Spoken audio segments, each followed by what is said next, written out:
So আজকে আমাদের topic হচ্ছে ওয়ার্ড প্রবলেমস। এখন আমরা 6, 7, 8, 9 এসব জায়গাতে প্রচুর ওয়ার্ড প্রবলেম করছি। তো সবারই আর কি ফাউন্ডেশনটা ভালো, যারা হচ্ছে ছোটবেলায় মোটামুটি অঙ্ক করছে। কিন্তু যখন আমরা জিআরই প্রবলেম করব, ফার্স্ট অফ অল আমাদের ল্যাঙ্গুয়েজটা জাস্ট ডিফারেন্ট, অন্য একটা ভাষায় করা হচ্ছে। তো আপনার ল্যাঙ্গুয়েজটা বোঝা ইম্পর্টেন্ট। সেকেন্ড থিং ইজ আপনার হচ্ছে স্ট্র্যাটেজি ইম্পর্টেন্ট। আপনি কারণ একটা লিমিটেড টাইমের মধ্যে অঙ্ক করতেছেন, আপনাকে 20টা কোয়েশ্চেনের জন্য 35 মিনিট দেওয়া হচ্ছে। তো একটা লিমিটেড টাইমের মধ্যে হচ্ছে আপনি অঙ্ক করতেছেন। তো আমি হচ্ছে কিছু জেনারেল স্ট্র্যাটেজি বলতেছি যখন আপনি ওয়ার্ড প্রবলেম সলভ করতেছেন কিভাবে আগাবেন আর কি। হ্যাঁ, ওয়ার্ড প্রবলেম কিরকম, যখন আপনাকে বললাম আমি যে Tamim is 11 years older than হচ্ছে রুহি। আচ্ছা, if some of their ages is 73 years, how old is Ruhi? আচ্ছা, তাহলে এটা word problem, kind of age problem আর কি। তো এই ধরনের একটা প্রবলেমের ক্ষেত্রে আপনি কি করবেন? আপনার প্রথম কাজ হচ্ছে অ্যাসাইন ভেরিয়েবলস। কেউ বলেন তো ভেরিয়েবলস কাকে বলে? What is a variable? Variable কাকে বলে?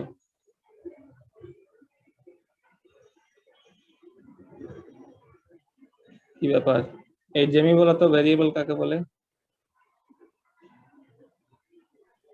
আমি তো প্রথম দিকে ক্লাসে পেয়েছি। ক্যারেক্টারিস্টিক কার ক্যারেক্টারিস্টিক্স? তোমার না আমার? ক্যারেক্টারিস্টিক্স যেটা নিয়ে আর কি এটা এটা হচ্ছে তো ডেটার ক্যারেক্টারিস্টিক্স। যার এক বা একাধিক মান ইনপুট করা যায়। আমরা বলতেছি যে ভ্যারিয়েবল, ও হচ্ছে রিসার্চের অ্যাঙ্গেল থেকে বলতেছে, কিন্তু ভ্যারিয়েবল কি ডিনোট করতেছে? তার হচ্ছে ভ্যালুটা ভ্যারি করতেছে, তাই না? তো আমরা একটা ম্যাথমেটিক্যাল নোটেশন ইউজ করতেছি এক্স, এটা রিপ্রেজেন্ট করতেছে এটা যে কোনো হচ্ছে বাস্তব এবং স্বাধীন মান নিতে পারে, রিয়েল এবং হচ্ছে ইন্ডিপেন্ডেন্ট ভ্যালু নিতে পারে। এগুলা খুবই ইম্পর্টেন্ট। হ্যাঁ, আমি একজন হচ্ছে খুব সম্ভবত সিনিয়র হচ্ছে জয়েন্ট সেক্রেটারি আসছে পিএইচডি করতে, তো উনি দেখলাম হচ্ছে পিএইচডির জন্য তো আপনাকে dependent variable independent variable assign করতে হবে, এগুলোর মধ্যে আপনি কোরিলেশন কিংবা কজালিটি মানে বের করতেছেন। রিসার্চে তো আমরা তাই করি, একটা ভেরিয়েবলের সাথে একটা ভেরিয়েবলের রিলেশনশিপ এস্টাবলিশ করি, যে এয়ার পলিউশনের সাথে কি কোভিড-19 রিলেশনশিপ আছে কিনা। তো এটা একটা রিলেশনশিপ, একটা ইন্ডিপেন্ডেন্ট ভ্যারিয়েবল একটা ডিপেন্ডেন্ট ভ্যারিয়েবল। তো আমি দেখলাম যে উনি আসলে মানে ভ্যারিয়েবল কি সেটাই বুঝে না, কিন্তু হচ্ছে উনি dependent variable independent variable assign করে বসে আছে। ইন্ডিপেন্ডেন্টের জায়গায় ডিপেন্ডেন্ট দিছে, ডিপেন্ডেন্টের জায়গায় হচ্ছে মানে ইন্ডিপেন্ডেন্ট দিছে। সো হচ্ছে এই জন্য বেসিক কনসেপ্ট গুলা ক্লিয়ার থাকা ইম্পর্টেন্ট, নইলে আপনি বুড়া হয়ে পিএইচডি করতে যাবেন প্রমোশনের জন্য, তখন দেখবেন বলতে পারবেন না, আরেকজনের জিনিসপত্র কপি করে দিবেন। সেকেন্ড কাজ হচ্ছে ক্রিয়েট ইকুয়েশন। এখন যদি জিজ্ঞেস করি ইকুয়েশন কাকে বলে, তাহলে আরো বিপদ। ক্রিয়েট অ্যান ইকুয়েশন, ঠিক আছে, এইভাবে করতে গেলে আমাদের আজকে শেষ হবে না। কিন্তু আমি আশা করি এবং বিশ্বাস করি আপনাদের হচ্ছে এই বেসিক কনসেপ্ট গুলা অন্যদের দিতে খুব ক্লিয়ার হবে। আপনাদের মানে কি করা হচ্ছে, কেন করা হচ্ছে, এইসব নিয়ে আপনাদের ক্লিয়ার আন্ডারস্ট্যান্ডিং থাকতে হবে। হ্যাঁ, এবং কৌতূহল থাকতে হবে যে আসলে কি করি, কেন করি, জানার একটা আগ্রহ থাকতে হবে। এরপর হচ্ছে সলভ দ্য ইকুয়েশন। তবে সব ক্ষেত্রে আমাদের ইকুয়েশন সলভ করার দরকার হয় না, ঠিক আছে। Kind of data sufficiency question আমি অপশন থেকেই হচ্ছে এটা ফিগার আউট করতে পারি ইফ নেসেসারি। এখন আমি হচ্ছে আগে যে কোয়েশ্চেনটা করছি, এই কোয়েশ্চেনটা দিয়ে হচ্ছে আমি এই 3টা পর্যন্ত আগাই। আমি বলছিলাম যে তামিম তামিম হচ্ছে রুহির চাইতে 11 বছর বড়। এরপর বলছি যে হচ্ছে তাদের দুজনের বয়সের সমষ্টি হচ্ছে 73। এখানে রুহির বয়স কত? ফার্স্ট অফ অল আমাকে হচ্ছে ভ্যারিয়েবল অ্যাসাইন করতে হবে। একটা জিনিস কনসিডার করতে হবে যে যেটা লিস্ট বা ছোট সেটার ক্ষেত্রে আমি ভ্যারিয়েবল অ্যাসাইন করবো প্রথমে, বা হচ্ছে অনেক সময় আমাকে যেটা টার্গেট আমার যেটা বের করতে চাই সেটাকে আমি হচ্ছে মানে ভ্যারিয়েবল অ্যাসাইন করবো সেটাই।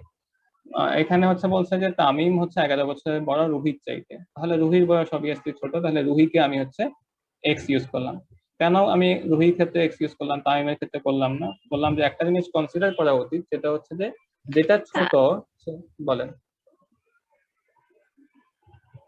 আচ্ছা, বলছি যে হচ্ছে তামিম ইজ 11 ইয়ার্স ওল্ড। না, বলেন। আমি হচ্ছে ওই যে ইন্ডিপেন্ডেন্ট আর ডিপেন্ডেন্টের কথা বলছিলাম আর কি। তার জন্য যে রুহির বয়স এখানে হচ্ছে ইন্ডিপেন্ডেন্ট, এই জন্য এটা হচ্ছে এক্স হবে, আর তামিমেরটা হচ্ছে ডিপেন্ডেন্ট, এইটা আর কি পরবর্তীতে এক্স এর সাথে অ্যাটাচ করে আর কি। তবে এই ভ্যারিয়েবলের ক্ষেত্রে ডিপেন্ডেন্সি রিলেশনশিপ নাই, এখানে হচ্ছে মানে আমি জাস্ট একটা স্টেটমেন্ট বলতেছি। হ্যাঁ, ডিপেন্ডেন্সি রিলেশনশিপ তখন নিয়ে আসবে যখন হচ্ছে একটা ভেরিয়েবলের মান আর একটা ভেরিয়েবলের মানের উপর নির্ভরশীল। তাই এটা একটা রিয়েল লাইফ ফ্যাক্ট, আমি একটা এভিডেন্স বলতেছি যে একজনের বয়স আরেকজনের চেয়ে 11 বছর বেশি। তো আমি বললাম যে এখানে যেটা ছোট সেটাকে আমি প্রথমে ভ্যারিয়েবল অ্যাসাইন করবো, তাহলে আমার সামনে আগানোটা সহজ হবে। সেকেন্ড জিনিসটা কনসিডার করতে বলছি যেটা আমার টার্গেট, সেটার ক্ষেত্রে আমি মানে ভ্যারিয়েবল, সেটা ক্ষেত্রে আমি ভ্যারিয়েবল অ্যাসাইন করবো। তো এই ক্ষেত্রে হচ্ছে আমার ক্ষেত্রে মানে ছোটটাকে অ্যাসাইন করলে আমার আগানো সহজ, তাই আমি এক্স হচ্ছে বললাম রুহির বয়স, এটার চাইতে হচ্ছে তামিমের বয়স 11 বছর বেশি, ঠিক আছে? তো এটা হচ্ছে তামিমের বয়স, তাহলে এক্স হচ্ছে রুহির বয়স আর এক্স প্লাস 11 হচ্ছে তামিমের বয়স, তাহলে দুজনের বয়সের সমষ্টি হচ্ছে x plus 11 is equal to হচ্ছে 73। তো এইটা হচ্ছে আমরা কিভাবে সলভ করতাম, এটা হচ্ছে 2x ইজ ইকুয়াল টু হচ্ছে 62 বা হচ্ছে x ইজ ইকুয়াল টু হচ্ছে 31। তাহলে x হচ্ছে রুহির বয়স, এরপর হচ্ছে 31 প্লাস হচ্ছে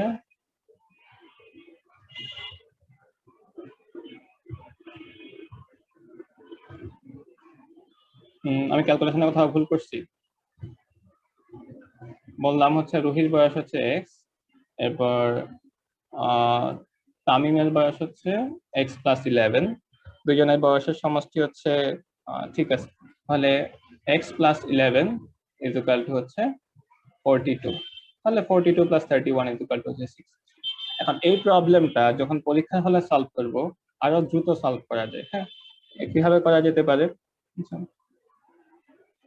ইকুয়েশন না করেও আর কি। হ্যাঁ, আচ্ছা ধরে নিই যে কোয়েশ্চেনটা আমাকে দেয় এটার ক্ষেত্রে অপশন দেওয়া হচ্ছে ফর ইনস্ট্যান্স 29, বি হচ্ছে 31, সি হচ্ছে 35, ডি হচ্ছে 39, ই হচ্ছে আমার 42।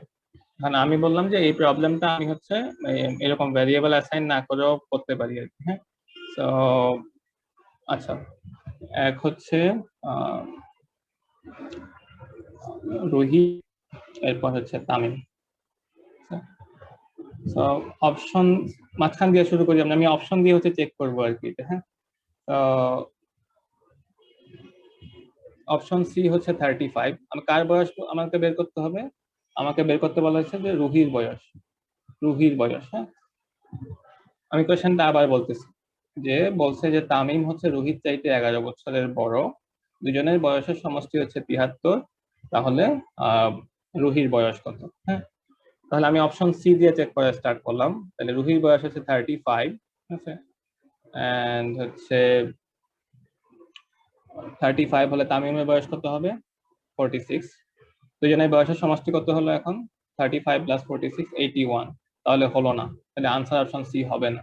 ঠিক আছে, কেন হবে না, আমাকে বলছে দুজনের বয়সের সমষ্টি হচ্ছে 73, তাহলে আমি 35 দিয়াতে 81 চলে আসছে, তার থেকে বড় দিলে তো অবশ্যই আরো বড় আসবে, তার মানে এটাও বাদ এটাও বাদ। ঠিক আছে, আমি রুহির বয়স 35 ধরাতেই হচ্ছে দুজনের বয়সের যোগফল হয়ে গেছে 81, আমাকে কোয়েশ্চেনে বলে দিছে যে বয়সের যোগফল হচ্ছে আমার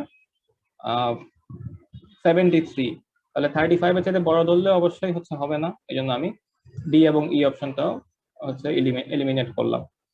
এখন হচ্ছে আনসার অপশন এ দিয়ে চেক করি, এর হলাম হচ্ছে 29, যদি রুহির বয়স 29 হয় তামিমের বয়স হবে হচ্ছে +10 হলে 39 আর 40, তাহলে দুজনের বয়সের সমষ্টি হবে কত 69। ঠিক আছে, কিন্তু আমাদের কত ছিল, দুজনের বয়সের সমষ্টি হচ্ছে 73, কিন্তু এখানে পাইছি কত আমি 69, তাহলে আনসার অপশন এ ও হবে না, তাহলে that means answer option B 31।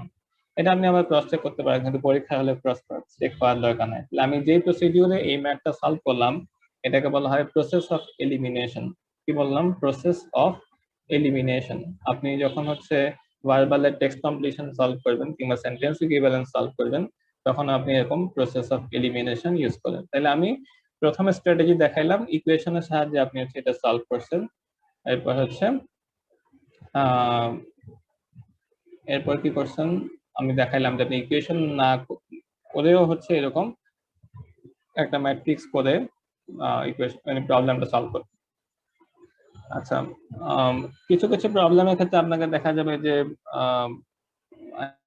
আর একটু হচ্ছে ক্লারিফিকেশন দরকার হয়, এই জন্য কোয়েশ্চেনটা আবার পড়লেন। আচ্ছা, মানে যখন আনসারটা পেয়ে গেছেন, রিরিড হচ্ছে কোয়েশ্চেন, রিরিড কোয়েশ্চেন এন্ড হচ্ছে কনফার্ম দ্য রিকোয়ার্ড ভ্যালুস। হ্যাঁ, আবার হচ্ছে আপনি এটা কনফার্ম করবেন। অনেক সময় দেখা যাবে যে এটা তো খুব সিম্পল প্রবলেম, যখন এটা আর একটু বড় হয় তখন আপনার মানে কি বলে কনফিউশন অ্যারাইজ করার কিংবা ভুল হওয়ার পসিবিলিটি বেড়ে যায়।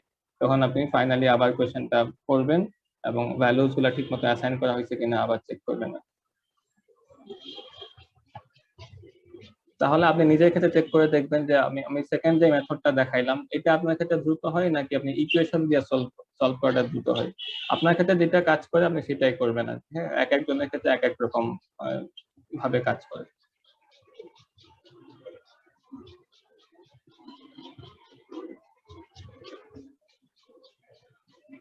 এই পর্যন্ত কারো কোনো কোয়েশ্চেন?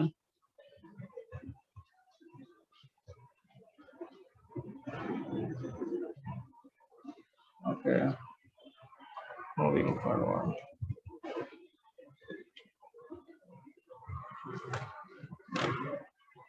আমি চেষ্টা করবো আর কি যত টাইপ আছে সব কভার করার জন্য। তো কিছু কিছু জায়গায় আমাকে একটু দ্রুত যাইতে হবে আর কি। হ্যাঁ, তো আপনারা একটু কনসেন্ট্রেট করলে আমার জন্য সহজ হবে। ধরেন হচ্ছে অ্যাসাইনিং ভ্যারিয়েবলস নিয়ে আমি আরেকটু দেখাই, তাহলে আপনাদের কনসেপ্টটা আরো ক্লিয়ার হবে। ঠিক আছে, অ্যাসাইনিং ভ্যারিয়েবলস।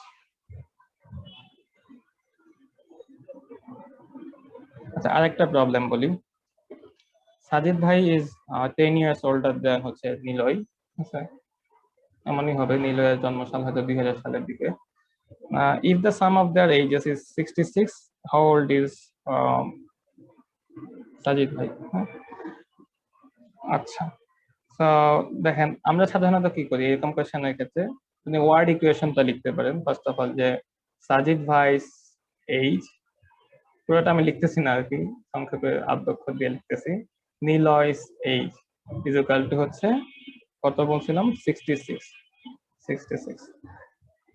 সো এখন আমরা কি করব, আমরা হচ্ছে ভ্যারিয়েবল অ্যাসাইন করব।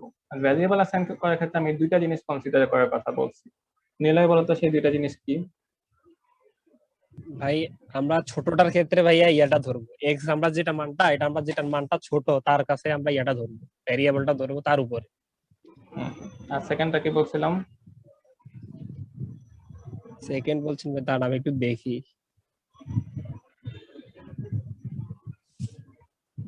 ভাই সেকেন্ডটা তো আমার এখন মনে পড়তেছে না, আপনি আমাকে বলি দেন, আমি প্রথমটা ভালোভাবে শুনছি, হয়তো তখন আমার নেট একটু ডিসেবল ছিল। আচ্ছা, ফারহান বলো তো সেকেন্ডটা কি? ভাই আমার ওই ফার্স্টটাই মাথায় আসতেছে, সেকেন্ডটা তো মনে আসছে। সেকেন্ডটা হচ্ছে টার্গেট ভ্যালু। তুমি যেটা বের করতে চাও সেটাকে ভ্যারিয়েবল হিসেবে ইউজ করলে তোমার জন্য মানে সলিউশনটা তাড়াতাড়ি হবে। হচ্ছে দুইটা জিনিস, একটা হচ্ছে তোমার স্মলেস্ট ভ্যালু, সেকেন্ডটা হচ্ছে তোমার টার্গেট ভ্যালু। মানে এখানে আগে কনসিডার করবে স্মলেস্ট ভ্যালু, মানে তাইলে আমার টিডিএস ক্যালকুলেশন হবে না। সেকেন্ড বলছি যে আমি টার্গেট ভ্যালুটা। এই ক্ষেত্রে নিলয়ের বয়স কম, সাজিদ ভাইয়ের বয়স বেশি, তাহলে নিলয়ের জন্য আমি এন দিব, সাজিদ ভাইয়ের জন্য এন প্লাস 10। মানে এখানে তো আর এক্সট্রা ভ্যারিয়েবল আনতেছি না, সাজিদ ভাইয়ের বয়স হচ্ছে এন প্লাস 10 ইকুয়াল টু হচ্ছে, আচ্ছা এটা 56 বলি তাহলে একটু ভালো মান আসবে। 66 হলে সাজিদ ভাই বেশি বুড়া হয়ে যাবে। ঠিক আছে, 56, তাহলে হচ্ছে এখান থেকে কত আসে, 46 কে 2 23। নিলয়ের বয়স হচ্ছে 23, তাহলে নিলয়ের বয়স একটু বেশি হয়ে গেল। আর সাজিদ ভাইয়ের বয়স হচ্ছে কত হবে, 33। তাহলে এটা হচ্ছে অ্যাসাইনিং ভ্যারিয়েবলস এর প্রসিডিউর। তাহলে আমরা কি করবো, মানে রিলেশনশিপের জন্য কি বলবো, যে লুক ফর রিলেশনশিপ। যখন একটা ভ্যারিয়েবল অ্যাসাইন করছি তখন হচ্ছে লুক ফর রিলেশনশিপ। কি রিলেশনশিপ বলছে, যে সাজিদ ভাইয়ের বয়স নিলয়ের বয়সের চেয়ে 10 বছর বেশি। এটা তো হলো এইজ প্রবলেম টাইপ। আরো কিছু জিনিসপত্র হতে পারে, আমি একটু বলে দিচ্ছি আর কি।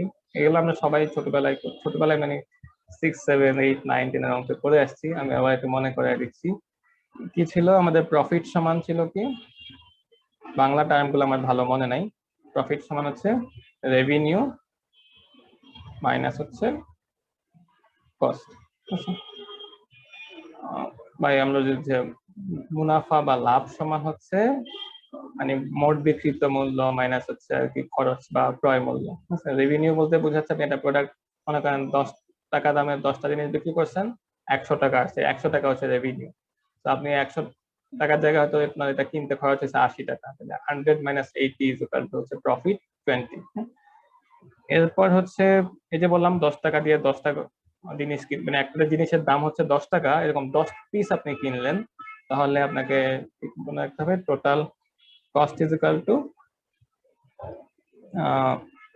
প্রাইস পার আইটেম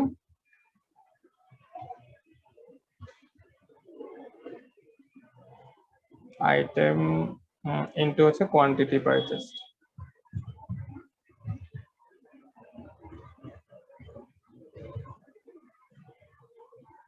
আর হতে পারে এবার ধরেন আপনাকে টোটাল আর্নিংস বের করতে হবে কারো, এই ধরনের অঙ্ক আমরা ক্লাস 5 থেকে করে আসতেছি। রফিক সাহেবের বেতন এত টাকা, সে হচ্ছে 12 মাসে কত টাকা ইনকাম করে, কিংবা মাসে এত টাকা সেভ করে, তাহলে কত টাকা সেভ করে, এরকম। হ্যাঁ, তাহলে হচ্ছে পে রেট ইনটু হচ্ছে টাইম ওয়ার্ক।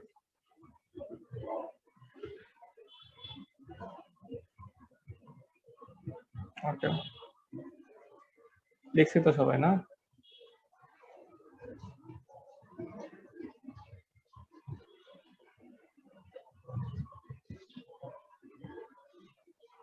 আচ্ছা, আপনারা হচ্ছে অ্যাসাইনমেন্ট সাবমিট করে নাকি ইদানিং হচ্ছে মানুষজন অ্যাসাইনমেন্ট সাবমিট করার হচ্ছে রেটটা কমে গেছে, যারা ক্লাস পরবর্তীতে ভিডিও দেখে করবেন আর কি, আপনি দেরিতে সাবমিট করেন সমস্যা নাই, কিন্তু সাবমিট করেন। হ্যাঁ, তাহলে বোঝা যায় যে আসলে আপনি এই কয়জন সিরিয়াসলি প্রিপারেশন নিচ্ছেন, নাহলে তো আমরা আসলে বুঝতে পারি না।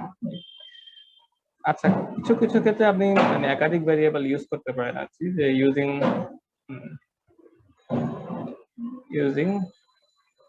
more than one variable, ধরেন একটা কোয়েশ্চেন যদি বলি, for example Farhan is 5 years older than হচ্ছে জেমি, যদিও না 5 years older নয়, মনে হয় batsman. Farhan is 5 years older than Jamie, and আরেকজনের নাম যদি বলি, প্রতীক ভাই is twice as old as হচ্ছে Farhan. If sum of their ages is 95, how old is Farhan? আমি কি বলছি প্রথম জিনিসটা দেখেন, আপনি হচ্ছে ফারহানের জন্য ভ্যারিয়েবল ইউজ করেন f, এরপর হচ্ছে জেমির জন্য ভ্যারিয়েবল ইউজ করেন j, প্রতীক ভাইয়ের জন্য ভ্যারিয়েবল ইউজ করেন p। তো আমি প্রথমে এখন দেখেন, আমি আগের কোশ্চেনের ক্ষেত্রে কি করছিলাম, একটা ভ্যারিয়েবল রেখেই অন্য একটা ভ্যারিয়েবলের সাথে রিলেশনশিপ এস্টাবলিশ করে প্রবলেমটা সলভ করছি। আমার দুইটা স্ট্র্যাটেজি ছিল, আমি প্রথমে চিন্তা করব লিস্ট যেটা সেটাকে ভ্যারিয়েবল অ্যাসাইন করার জন্য, সেকেন্ডটা কনসিডারেশন ছিল হচ্ছে আমার টার্গেট ভ্যালু। তবে লিস্টটা করলে ক্যালকুলেশনটা একটু ইজি হয়। তো প্রথমে হচ্ছে ফারহানের জন্য f, জেমির জন্য j, প্রতীক ভাইয়ের জন্য p। এখন আমাকে বলছে যে ফারহান হচ্ছে জেমির চাইতে 5 বছরের বড়, তাহলে জেমি প্লাস হচ্ছে 5 ইজ ইকুয়াল টু হচ্ছে ফারহান হচ্ছে জেমির চাইতে 5 বছরের বড়। আবার যদি আপনি বলেন প্রতীক ভাই হচ্ছে ফারহানের বয়সের দ্বিগুণ, তাই না? p ইজ ইকুয়াল টু হচ্ছে 2 অফ ফারহান। তাহলে আলটিমেটলি কয়টা ভেরিয়েবল হইলো, আমি 3টা ভেরিয়েবল এখানে ইউজ করছি, 3টা ভেরিয়েবল। এবং হচ্ছে আরেকটা ইকুয়েশন আপনি পাবেন, কি বলছিলাম যেন, তিনজনের বয়সের সামেশন বলছিলাম 95, তাহলে আপনি লিখতে পারেন হচ্ছে f plus j plus p is equal to হচ্ছে 95। তাহলে দেখেন এই ইকুয়েশনটা আপনার 3টা equation number 1, equation number 2, equation number 3, 3টা ইকুয়েশন, 3টা আননোন কোয়ান্টিটি। তার মানে আপনি এই ইকুয়েশন গুলা থেকে 3টা আননোন ভ্যালু বের করতে পারবেন। যে কয়টা আননোন কোয়ান্টিটি, সেই কয়টা যদি ইকুয়েশন থাকে, তাহলে মানে আপনি সেফ অবস্থায় আছেন। হ্যাঁ, মানে আপনি সলিউশনটার দিকে আগাচ্ছেন। ঠিক আছে, মানে আপনার যে ইভেন ইন জিওমেট্রি আপনার যে কয়টা আননোন কোয়ান্টিটি থাকবে, সেই কয়টা যদি আপনার ইকুয়েশন আপনি নিয়ে আসতে পারেন, তাহলে আপনি প্রবলেমটা সলভ করতে পারবেন। ঠিক আছে, বা অন্য পরিভাষায় বলা যায়, যে কয়টা আননোন কোয়ান্টিটি থাকবে আপনাকে সেই কয়টা ইকুয়েশন তৈরি করতে হবে আর কি। হ্যাঁ, এটা জিওমেট্রির ক্ষেত্রে বেশি অ্যাপ্লিকেবল, কিন্তু এক্ষেত্রে যদি আমি 3টা ভ্যারিয়েবল নিয়ে আসি তাহলে হচ্ছে আর কি আমার এরকম 3টা ইকুয়েশন লাগবে। কিন্তু আমি যেরকম 3টা ভ্যারিয়েবল না নিয়ে এসে রিলেশনশিপ ইউজ করি একটা ভ্যারিয়েবল রেখেই, তখন দেখা যাবে যে আমার মানে এই কমপ্লেক্সিটিতে যাইতে হবে। তাহলে এখান থেকে আপনি সলভ করতে পারবেন। কি করতে পারবেন, ফারহানের পরিবর্তে লিখবেন হচ্ছে যে কোনো একজনেরটা রাখেন। কি দেখা যায়, ধরেন হচ্ছে আমি ফারহানই রাখলাম। ফারহান সমান হচ্ছে ফারহান থাকুক, তাহলে জেমি সমান হচ্ছে ফারহান -5, প্রতীক ভাই সমান হচ্ছে 2 ফারহান ইকুয়াল টু 95। এখান থেকে ইকুয়েশন সলভ করলে আপনার এফ এর মান বের হবে। কত আসে এটা? আচ্ছা, আমার প্রবলেমটা মানে ভালো হয়নি আর কি, এইচটা হচ্ছে ফ্র্যাকশন চলে আসবে, 3f ইকুয়াল টু 100। আচ্ছা, আমি 95 না বলে এটা অন্য একটা সংখ্যা বলি, কত বলা যায়, 90 4f 4f। তাও তো ডিভিজিবল কি 425 না, তাহলে f ইকুয়াল টু হচ্ছে 25। হ্যাঁ, ডিভিজিবল, ঠিক আছে 25। তাহলে হচ্ছে আপনি ফারহানের বয়স বের করলেন, এখান থেকে জেমির বয়স বের করতে পারবেন। জেমির বয়স হচ্ছে 20, ফারহানকে একটু বুঝে বানায় দেওয়া হয়েছে হচ্ছে জেমির বয়স হচ্ছে, ফারহানের বয়স হচ্ছে 25, জেমির বয়স 20, প্রতীক ভাইয়ের বয়স হবে 50। প্রতীক ভাইয়ের বয়স হচ্ছে 50 না। সো এটা আরেকটা প্রসিডিউর, কিন্তু বেস্ট ইজ মানে আপনি ভেরিয়েবল যত কম রেখে প্রবলেমটা সলভ করে ফেলতে পারবেন, পরীক্ষার হলে গন্ডগোল তত কম হবে আর কি। এই অনেকগুলা ভেরিয়েবল আনলে যেটা হয় কি, মানে এলোমেলো হয়ে যায়, কোনটা কোনটা দ্বিগুণ তিগুণ ঝামেলা হয়ে যায়। এখন প্র্যাকটিস না করলে আসলে ভুল হয়। এগুলা খুব সিম্পল প্রবলেম, যদি আপনি প্র্যাকটিস না করেন তাহলে দেখেন পরীক্ষার হলে গিয়ে কনফিউজ হয়ে যাবেন। আচ্ছা, বলছে যে প্রতীক ভাইয়ের বয়স ফারহানের বয়সের দ্বিগুণ, তাহলে p is equal to 2f না f is equal to 2p? আপনি যদি আসলে প্রবলেম প্র্যাকটিস না করেন এটাই হবে। পরীক্ষার হলে গিয়ে দেখবেন আপনি চিন্তা করবেন, আচ্ছা p is equal to 2f নাকি f is equal to 2p? ঠিক আছে, আপনি কনসেপ্টটা হয়তো ক্লিয়ার, কিন্তু প্র্যাকটিস না করার কারণে টাইম কনস্ট্রেইনে আপনার মাথায় এলোমেলো হয়ে যায়। এই জন্য প্র্যাকটিসের কোনো বিকল্প নাই। আপনাকে যে কোনো স্কিল মাস্টার করতে হলে অবশ্যই প্র্যাকটিস করতে হবে আর কি। এই কোশ্চেনটা আরো ভাবে সলভ করা যেতে পারে আর কি। হ্যাঁ, দেখেন আপনাদেরকে যদি দেখাই আরেকটা প্রবলেম বলি। ধরেন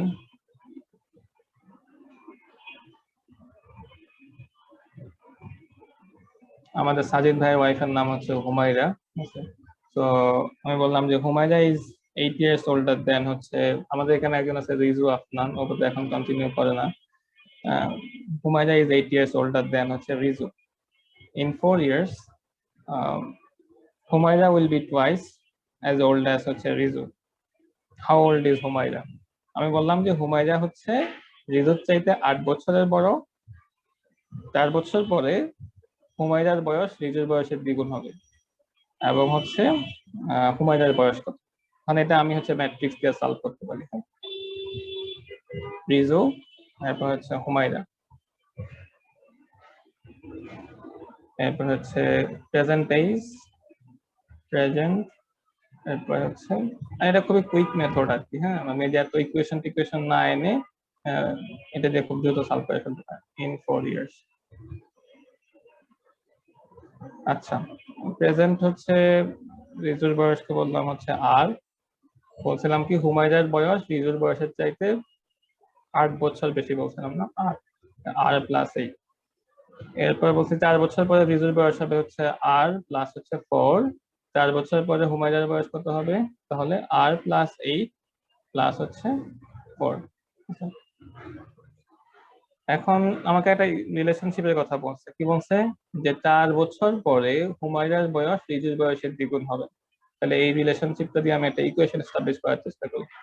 রিজুর বয়স আর প্লাস 8, এরপর হচ্ছে আর প্লাস 8 প্লাস 4। তাহলে ফারহান বলো তো আমি কোনটাকে দ্বিগুণ করব এই ইকুয়েশনটা ইকুয়াল লেখার জন্য?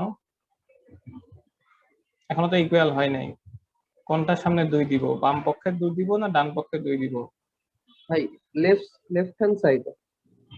গুড, কিন্তু আমরা যদি প্র্যাকটিস না করি মাঝে মাঝে কনফিউজ হয়ে যাবো কোন পাশে দ্বিগুণ দিব। বলছিলাম কি যে 4 বছর পরে হুমায়রার বয়স রিজুর বয়সের দ্বিগুণ হবে, মানে কি রিজুর বয়সকে দ্বিগুণ করলে পরে সেটা হুমায়রার বয়সের সমান হবে। তাহলে আমি আপনাদেরকে হচ্ছে একদম বাচ্চাদের মতো করে বোঝানোর চেষ্টা করতেছি, যারা 5-6 এ থাকে তাদের মতো করে। তো এগুলো আসলে সাথে সাথে প্র্যাকটিস করলে খুবই ইফেক্টিভ হবে, না করলে ভুলে যাবেন আবার। তাহলে আর প্লাস হচ্ছে 12, এইখান থেকে কত হবে? ভাই এখানে r+8 কেন হলো? ও প্রথম ইকুয়াল চিহ্নর আগে 2 ইন্টু r+4 হবে। ও সরি, থ্যাংক ইউ।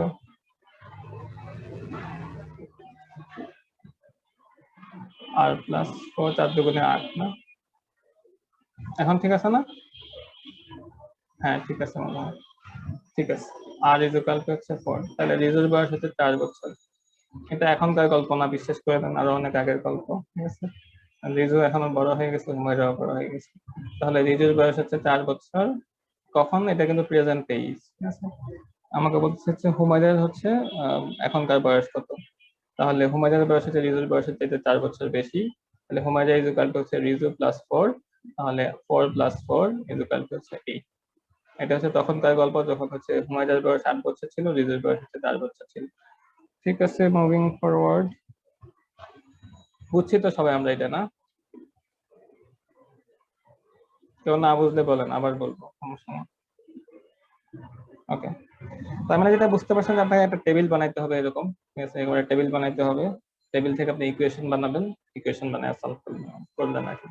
টেবিল বানাইলে কি সুবিধা? টেবিল বানাইলে আপনার টাইমটা সেভ হয় আর কি। আমরা যদি ছোটবেলার মতো করে করতে যাই, পরীক্ষার হলে এত সময় থাকবে না। বললাম না আপনাকে 20 মিনিটে 35টা কোশ্চেন সলভ করতে হবে। তাহলে এক্ষেত্রে পেজটা ইম্পর্টেন্ট, মানে আপনি কি বলে, স্পিডটা খুবই ইম্পর্টেন্ট। এই জন্য আপনাকে খুঁজে বের করতে হবে কোন স্ট্র্যাটেজিতে আমি প্রবলেমটা সলভ করলে লিস্ট পসিবল সময়ে আমি প্রবলেমটা সলভ করতে পারি। এই জন্য আমি ভাই, বললাম যে আপনি বলেন। এই যে r+8+4 ইন 4 ইয়ার্স, এটা r+4+4 হবে না? ও থ্যাংক ইউ, এখানে আমরা ঠিক করিনি, ঠিক আছে। ইন 4 ইয়ার্স এটা হবে কি r+4+4, এটা কি হবে r+4+, ভাই এখানে প্রেজেন্টে হুমায়রাপুর বয়স হবে r+8।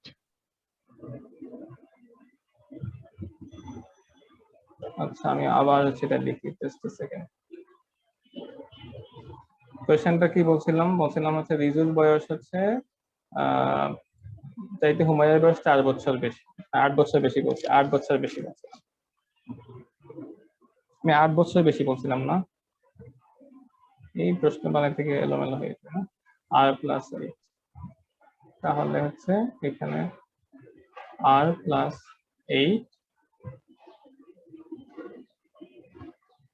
+4, r+4 r+8 +4। আচ্ছা বলছিলাম কি, 8 বছর বয়সে হচ্ছে ইন 4 ইয়ার্স রিজুর বয়সের চাইতে হচ্ছে হুমায়ুনের বয়স দ্বিগুণ হবে। তাহলে 2 ইন্টু হচ্ছে r+8 ইজ ইকুয়াল টু হচ্ছে r+ হচ্ছে 8 + 4 মানে হচ্ছে 12, বা হচ্ছে 2r+16 is equal two r+12, বা r ইজ ইকুয়াল টু হচ্ছে ভাই এখানে হুমায়রাপুর বয়স 4 বছর পরে রিজুর বয়সের দ্বিগুণ হলে 2 into r+4 equal to r+12 হওয়ার কথা না? ইন মানে 4 ভাই ইয়ার্স। ইকুয়াল চিহ্ন জি ভাই ওখানে 4 হওয়ার। এবার ঠিক আছে, 8, তাহলে হচ্ছে r ইজ ইকুয়াল টু 4। এবার ঠিক আছে তো, না? আগেও ঠিক ছিল, কিন্তু আগে আমি এখানে ভুল লিখছিলাম। এখন তো ঠিক আছে নাকি? তাহলে হচ্ছে 4 বছর হুমায়ুনের বয়স হচ্ছে r+4 মানে হচ্ছে 8। ঠিক আছে, আগের ভ্যালুটা ঠিকই আসছিল, কিন্তু আমি এখানে লিখতে ভুল লিখছিলাম।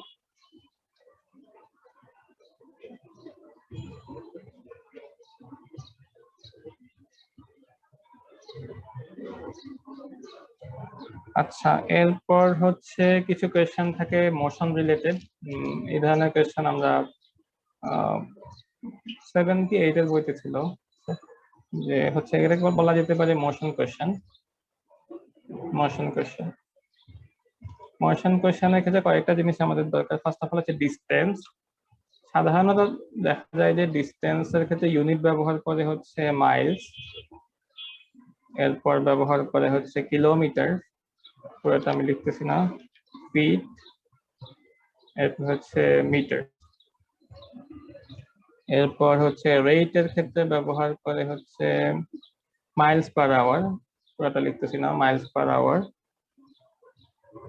MIL লিখলে ভালো হতো। হচ্ছে মিটার পার আওয়ার, সেকেন্ড হতে পারে মিটার পার সেকেন্ড। আর একটা হচ্ছে টাইম, টাইমের ক্ষেত্রে কি কি ব্যবহার করে সাধারণত আওয়ার্স ইউজ করে, এরপর হচ্ছে আপনার সেকেন্ড ইউজ করে, মিনিট ইউজ করে, কখনো ডেও ইউজ করে। তো এগুলো হচ্ছে ইউনিট ব্যবহার করে আর কি। তো আমরা ছোটবেলায় যেরকম পড়ে আসছিলাম, কি পড়ে আসছিলাম আমরা, যে ডিস্টেন্স ইজ ইকুয়াল টু, দূরত্ব সমান রেট, বেগ ইন্টু হচ্ছে বা হার ইন্টু হচ্ছে টাইম, তাই না? Distance is equal to rate into time. এটাকে আবার লিখতে পারেন হচ্ছে রেট ইজ ইকুয়াল টু হচ্ছে ডিস্টেন্স বাই টাইম। আচ্ছা, আর টাইম ইজ ইকুয়াল টু লিখতে পারেন হচ্ছে distance by rate, distance by rate.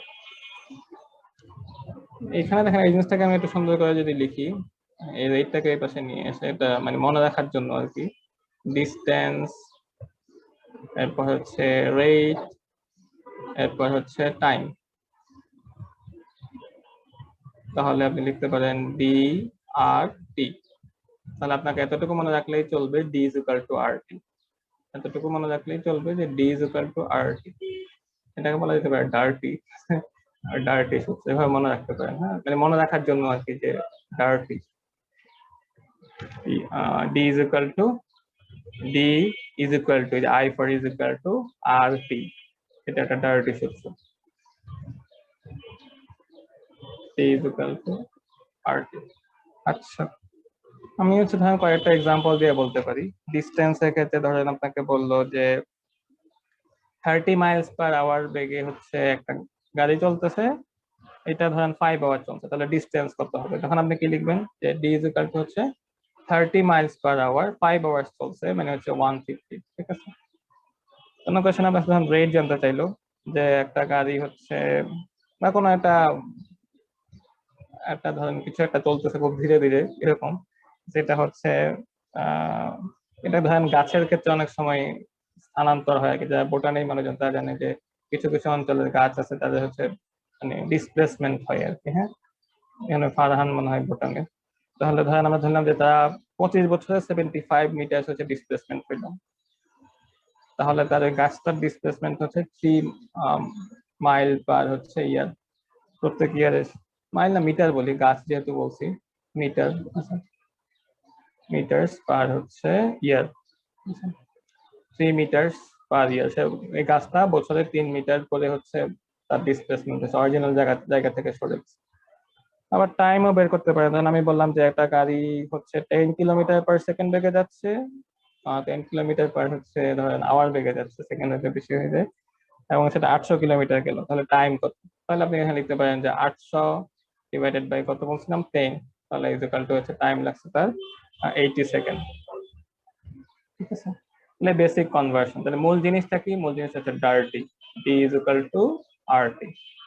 এটুকু মনে রাখলে, আর যদি আপনি কনভার্সনে ভুল না করেন, তো মাথায় রাখতে হবে ইউনিট হচ্ছে মাস্ট বি দ্য সেম, অবশ্যই ইউনিট গুলা একই হইতে হবে। কোনো একটা সেকেন্ড দেয়া আছে, কোনো এক পাশে হচ্ছে মিটার পার আওয়ার দেয়া আছে, ওই মিটার পার যদি আপনি সেকেন্ডটাকে হয়তো আওয়ারে কনভার্ট করবেন, অথবা আপনি এই মানে কি বলে অন্য পরিভাষায় হচ্ছে যে আপনাকে সব কয়টাকে একই ইউনিটে রাখতে হবে আর কি। ভেলোসিটিকে যদি মিটার পার আওয়ারে দিয়ে টাইমটাকে সেকেন্ডে দেই, তখন আপনি টাইমটাকে আওয়ারে কনভার্ট করে নেবেন। ঠিক আছে, অথবা আপনি ভেলোসিটিকে টাইম কি জানি বলছিলাম, মিটার পার সেকেন্ডে কনভার্ট করে টাইমটাকে একই রাখবেন।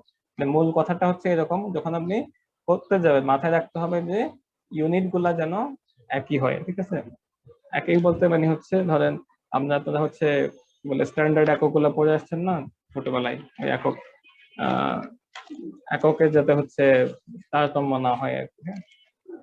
বিভিন্ন রকম একক পড়ে আসছেন, সিজিএস একক, এ একক, সে একক, এগুলো মনে রাখার দরকার নাই, কিন্তু এতটুকু বুঝলেই হবে যে এক জায়গায় আওয়ার পার হচ্ছে মিটার পার আওয়ার দেওয়া আছে, আর এক জায়গায় টাইম দেওয়া আছে সেকেন্ড, সুতরাং আমাকে সেকেন্ডটাকে আওয়ারে নিতে হবে। হ্যাঁ, আচ্ছা, তো এটাকে বলতেছে ম্যাচিং ইউনিটস। কি মাথায় রাখতে হবে, যে এই যে ম্যাচিং ইউনিটস, ইউনিট গুলাকে আপনাকে অবশ্যই ম্যাচ করে নিতে হবে। আর একটা ইম্পর্টেন্ট জিনিস হচ্ছে অ্যাভারেজ স্পিড। এটা একটু মনোযোগ দিয়ে খেয়াল করতে হবে। আমি একটা প্রবলেম দিয়ে এটা বোঝানোর চেষ্টা করি, তাহলে মনে হয় ভালো বোঝা যাবে। ধরেন একটা প্রশ্ন বললাম এরকম, ইফ হচ্ছে ঋতু drives for 2 hours at an average speed of 40 miles per hour। কি বলছি যে ঋতু হচ্ছে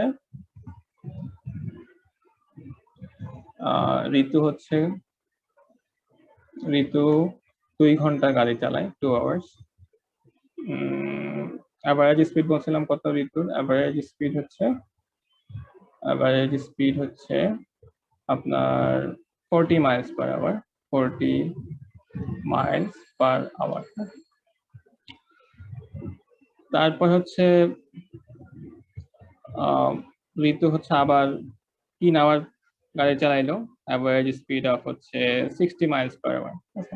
আবার সে 3 ঘন্টা চালাইলো, এইবার তার অ্যাভারেজ স্পিড হচ্ছে 30 miles per hour।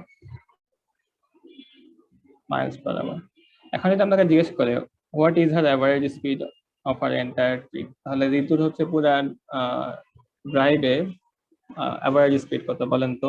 কেউ একজন বলেন আমাকে। ঋতু হচ্ছে প্রথমে 2 ঘন্টা গাড়ি চালাইলো, সে 2 ঘন্টায় তার অ্যাভারেজ স্পিড হচ্ছে 40 miles per hour। কত?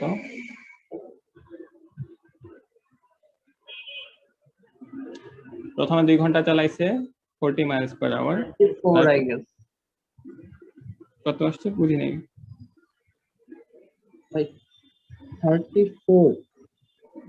34। তুমি কি করছো? মানে হচ্ছে কিভাবে সলভ করছো এটা?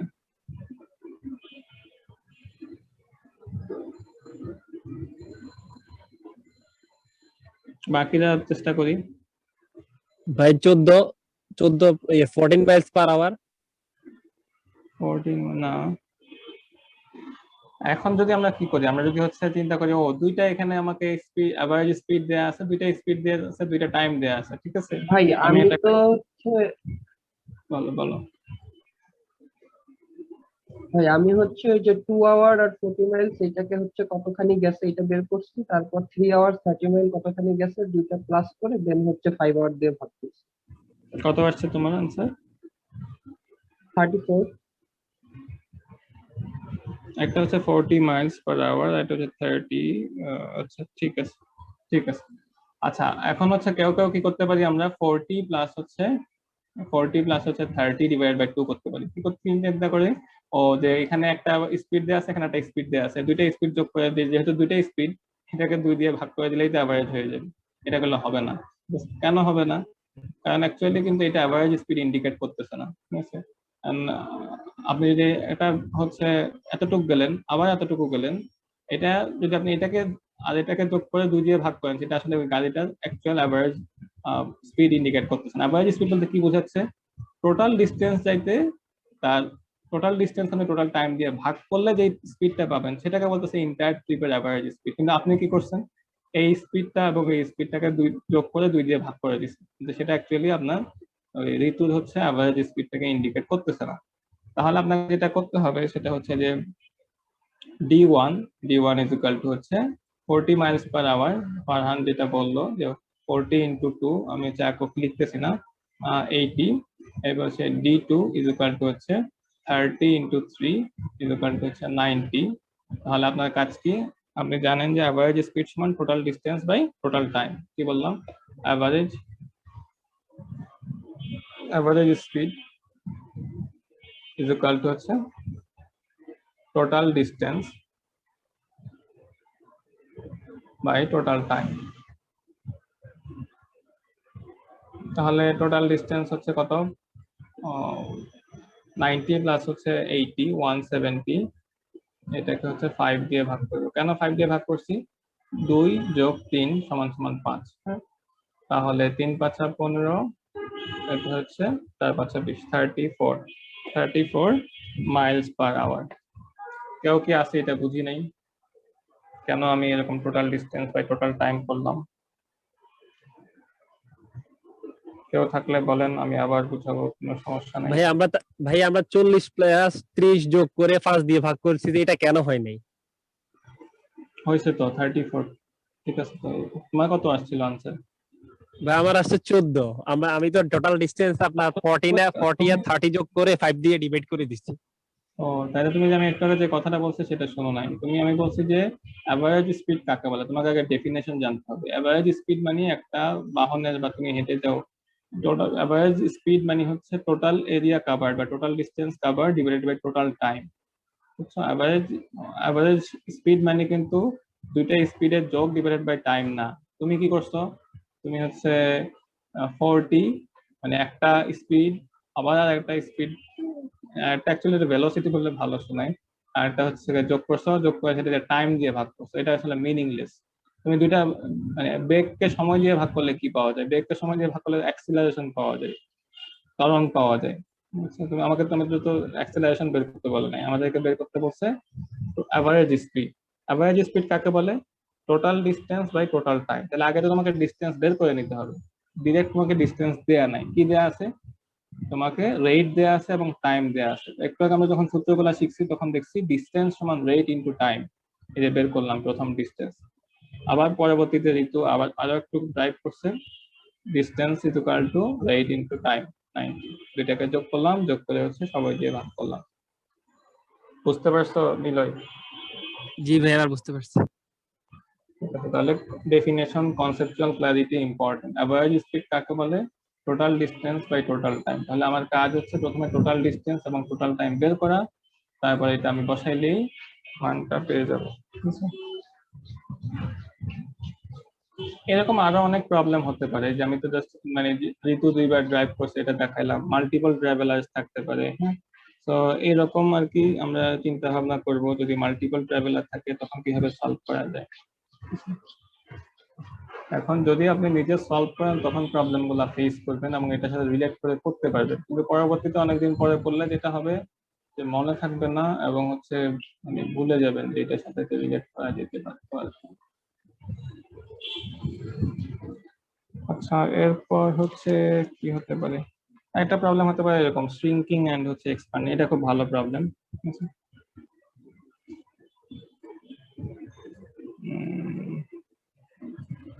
আচ্ছা, জেমি লিখছো 14। জেমি এখন বুঝতে পারছো তোমার এটা 14টা কেন হয়নি? হ্যাঁ বুঝতে পেরেছি, ডি ইকুয়াল টু আর টি ওই ইকুয়েশন বের করতে হবে। তা আমি করছি না। সমস্যা নাই, এটা ভুল করাটাই স্বাভাবিক।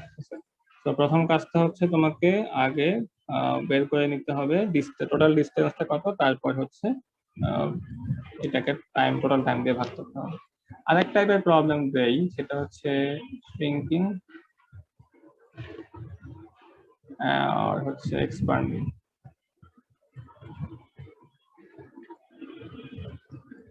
এরকম কিরকম প্রবলেম হতে পারে যে ফারহান হচ্ছে আমাদের সেন্ট্রাল ফিল্ড থেকে কোন দিকে যাচ্ছে, ডেইরি গেটের দিকে যাচ্ছে আর কি। আচ্ছা, এবং হচ্ছে ডেইরি গেট থেকে হচ্ছে আমি ফারহানের দিকে আগে যাচ্ছি। ঠিক আছে, এখন সময়ের সাথে সাথে কি হবে, আমাদের জন্য ডিস্টেন্সটা কমে যাবে। হ্যাঁ, হয়তো আমার রেটটা বলে দিল, ফারহানের রেটটা বলে দিল, আমাদেরকে জিজ্ঞেস করলো যে তারা কত সময় পরে মিলিত হবে, তাই না? আচ্ছা, আমি একটু দেখাই। এটা ফারহান হচ্ছে এখানে আছে সেন্ট্রাল ফিল্ডে, ফারহান। আমি হচ্ছে ডেইরি গেটে আছি, জিলানি। এখন ফারহান হাঁটতেছে হচ্ছে ফর, আচ্ছা আমরা মানে কি বলে হাঁটার স্পিড ভালো মনে নেই আর কি। হ্যাঁ, একটু বিদ্যুতে শোনাইলে আপনারা বিশ্বাস করে নেবেন। ফর হচ্ছে ধরেন মাইলস পার আওয়ার, 1 ঘন্টায় 4 মাইল মানুষ হাঁটতে পারে। এরপর হচ্ছে আমি না, ফারহান হাঁটতেছে 4 মাইলস পার আওয়ারে। আমি তার চেয়ে একটু দুর্বল মানুষ, আমি হচ্ছে 3 মাইলস পার আওয়ার হাঁটতেছি। এখন আমার কোয়েশ্চেন করা হলো কি যে, আচ্ছা কোয়েশ্চেনটাই বলি যে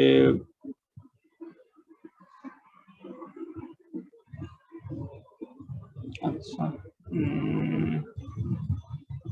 কোয়েশ্চেনটা কিরকম হতে পারে? আচ্ছা, 3 মাইলস পার আওয়ার বেগে এখন হচ্ছে আমরা দুজন হচ্ছে কতটুকু বোঝাতে পারে? আচ্ছা মাইনাস না বলে এগুলা মিটার বলি, তাহলে একটু বাস্তবসম্মত প্রশ্ন হয়। মিটার্স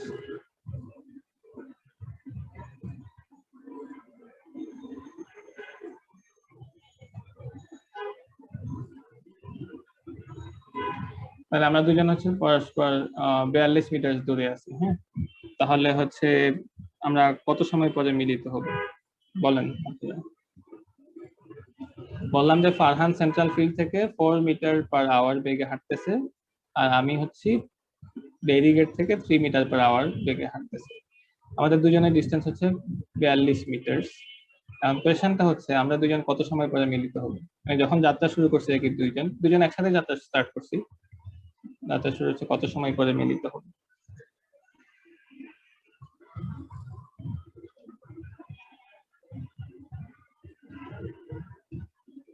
করেন করে হচ্ছে বলেন বা লিখে পাঠান। কোশ্চেনটা আবার বলতেছি, আমার এবং ফারহানের মধ্যবর্তী ডিস্টেন্স হচ্ছে 42 মিটার। একজন ডেরিগেটে আছি, একজন সেন্ট্রাল ফিল্ডে আছি। ফারহান হাঁটতেছে 4 মিটার পার আওয়ার বেগে, জিলানি হাঁটতেছে 3 মিটার পার আওয়ার বেগে। কোশ্চেনটা হচ্ছে তারা দুজন কত সময় পরে মিলিত হবে? এখন দেখেন এটা কিন্তু একটা ভালো কোশ্চেন। 6 ঘন্টা করে।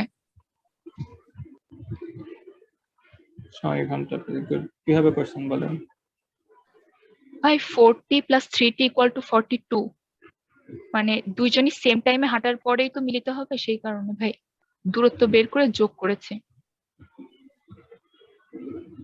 দূরত্ব বের করে যোগ করছেন। আচ্ছা আমি যেটা, ঠিক আছে আপনি হচ্ছে 6 আওয়ার্স বের করছেন। এখন শ্রিঙ্কিং রেটটা আমাদের কত?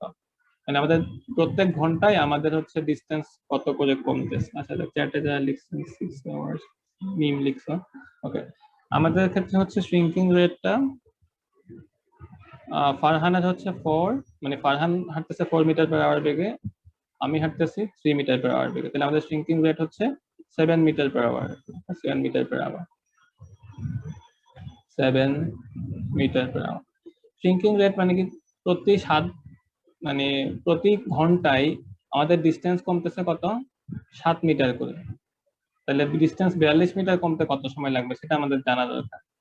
প্রতি ঘন্টায় আমাদের ফারহানের ডিস্টেন্স কমতেছে 7 মিটার করে, তাহলে এই 42 মিটার ডিস্টেন্স কমতে, 42 মিটার কমা মানেই তো আমরা দুজন পরস্পরের সাথে দেখা করা, তাই না? মানে সাক্ষাৎ হওয়া বা একই জায়গায় এসে মিলিত হওয়া। তাহলে আমাদের প্রত্যেক ঘন্টায় হচ্ছে আমাদের ডিস্টেন্স কমতেছে 7 মিটার করে। তাহলে 42 মিটার কমতে কত সময় লাগবে? আমরা জানি time is equal to distance by rate. Distance by rate. তাহলে ডিস্টেন্স হচ্ছে আমাদের 42, এটাকে 7 দিয়ে ভাগ করলে 6 × 7 = 42, 6 আওয়ার, 6 ঘন্টা লাগে। কেউ আছেন এটা বুঝেন নাই? না বুঝলে বলেন, আমি আবার বুঝাবো।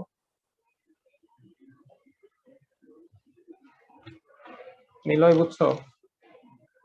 ভাই আমি 6 আওয়ার করে বসে আছি, এরপরে কনফিউজ আমার হয়েছে কি না, আমি এই জন্য বলি নাই।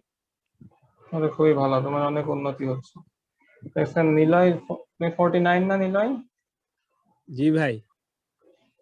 ওর 49। দেখেন ওর কোর্সে নিয়মিত অংশগ্রহণ করেই হচ্ছে তার ম্যাথে অনেক উন্নতি হয়েছে। তুমি যেটা করবা, ছাত্র খুঁজে স্টুডেন্ট পড়াবা, ম্যাথ পড়াবা 5, 6, 7, 8 এর স্টুডেন্ট পড়াবা। ফিজিক্যালি না পড়াইতে পারলে বা ফ্রি পড়াবা, বুঝছো? আমি তোমার মতো না, আরো ছোট থাকতে ইন্টারমিডিয়েটে ফ্রি গ্রামে যাইতাম, গ্রামে গিয়া স্যারদের বলতাম স্যার আপনি আজকে ক্লাস নেওয়ার দরকার নাই, আজকে ক্লাস আমি নিব, বুঝছো? এরপর হচ্ছে বাসার পাশে মাদ্রাসা আছে, 9, 10 এর ছেলে পেলে বলতাম যে স্যার আপনি আজকে ক্লাস নেওয়ার দরকার নেই, আপনার ছুটি। আমি তো আবার হচ্ছে আমার স্থানীয় স্কুলে ক্লাস 8 পর্যন্ত পড়ছি, যার জন্য আর ওখানে ভালো ছাত্র ছিলাম আর কি, ফার্স্ট বয় ছিলাম, বিধায় হচ্ছে স্যাররা খুব খুশি হতো ক্লাস নিলে। বলতাম স্যার আপনার আজকে ছুটি আছে, অঙ্ক ক্লাস আমি নিই। এরকম ফ্রি পড়াইতাম, ছেলে পেলেদের বাসায় গিয়েও পড়াইতাম। তো এই জন্য হচ্ছে মানে one of the best method of learning is teaching. এই জন্য নিলয় যেটা করবা, স্টুডেন্ট পেলে তো ভালো, পেমেন্ট করলে আলহামদুলিল্লাহ, যদি পেমেন্ট নাও করে ফ্রি পড়াও, ঠিক আছে? মানুষকে পড়াও, কোনো ক্ষতি নেই। আচ্ছা আর একটা প্রবলেম হতে পারে, সেটা হচ্ছে ধরেন এইবার মনে করেন হচ্ছে এক্সপানশন হচ্ছে আর কি, ধরেন কার কথা বলা যেতে পারে, এখানে ধরেন এই যে আফসানা ফেরদৌস আছে আর হচ্ছে মিম, মনে করলাম একজন বান্ধবী। একজন হচ্ছে সমাজবিজ্ঞানের এখানে আছে আর একজন হচ্ছে প্রীতিলতার সামনে আছে। তো দুজন ধীরে ধীরে হচ্ছে একজন হচ্ছে প্রান্তিকের দিকে যাচ্ছে আর একজন হচ্ছে কি বলে আর একজন হচ্ছে প্রীতিলতা থেকে হচ্ছে ওই যে সমাজবিজ্ঞান থেকে প্রীতিলতার দিকে যাচ্ছে আর কি। হ্যাঁ, এখন যদি আমাকে কোয়েশ্চেন করা হয় এরকম কেসে যে তারা মিলিত হইতে কত সময় লাগবে, আমার আর ফারহানের কেসে তো আমরা দুজনই একই দিকে যাচ্ছিলাম, মানে আমরা দুজনে আস্তে আস্তে করে কমতেছিল আর কি। হ্যাঁ, এখন এরকম কেস তো হইতে পারে যে হচ্ছে একজন হচ্ছে প্রীতিলতা থেকে হচ্ছে আমাদের ওই যে প্রান্তিকের দিকে যাচ্ছে আর একজন সমাজবিজ্ঞান থেকে প্রীতিলতার দিকে যাচ্ছে। এইরকম কেস আসলে আমরা কিভাবে সলভ করবো? আচ্ছা, আমি একটা হচ্ছে প্রবলেম বলি, ধরেন হচ্ছে আফটারনুন হচ্ছে মিম অ্যান্ড আফসানা লিভ ফর হচ্ছে some location, head towards কি বলা যায় জাহাঙ্গীরনগর বলি, head towards জাহাঙ্গীরনগর.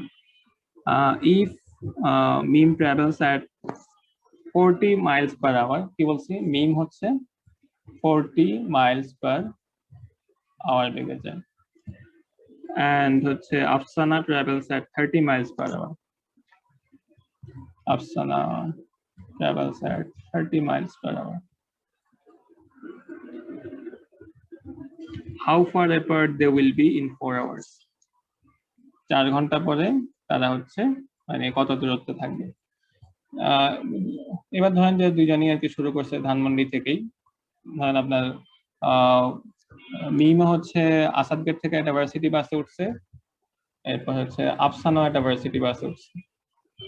এই ভার্সিটি বাসের মিমের হচ্ছে ভার্সিটি বাসের ড্রাইভারটা একটু ভালো ড্রাইভ করে বা জোরে চালাইতে পছন্দ করে, সে 40 মাইলস পার আওয়ার বেগে যাচ্ছে। আর আফসানা হচ্ছে যে বাসটাই উঠছে সেই মামা একটু ধীরে ধীরে চালায়, সে হচ্ছে 30 মাইলস পার আওয়ার বেগে যাচ্ছে। এখন কোয়েশ্চেনটা হচ্ছে 4 ঘন্টা পরে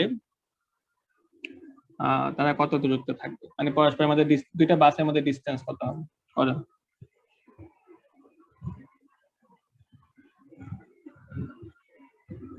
এটা খুব ইজি প্রবলেম, মানে কনসেপ্টটা বুঝতে পারলে অঙ্কটা খুবই সহজ। ভাই 40 মাইল। গুড। আচ্ছা, তাহলে আমাকে কি করতে হবে এক্ষেত্রে? এক্সপানশন রেটটা বের করতে হবে। আচ্ছা, এক্সপানশন রেট ফারহান, ঠিক আছে। আচ্ছা, আমি চ্যাট স্টার্ট করতে গিয়ে তোমাকে আসতে হচ্ছে ভিডিও দিয়ে দিছি। আচ্ছা ফারহান, ঠিক আছে। এক্সপানশন রেট সমান হচ্ছে কি 40 মাইনাস হচ্ছে 30 মাইলস পার আওয়ার। তাহলে প্রত্যেক ঘন্টায় হচ্ছে তাদের ডিসটেন্স, মানে প্রথম ঘন্টা শেষে হচ্ছে মিম এবং হচ্ছে আফসানার ডিসটেন্স হবে কতটুকু? 10 মাইলস। তাহলে আমাদের ডিসটেন্স সমান কি আমরা জানি? রেট ইনটু হচ্ছে টাইম, তাই না? তাহলে ডিসটেন্স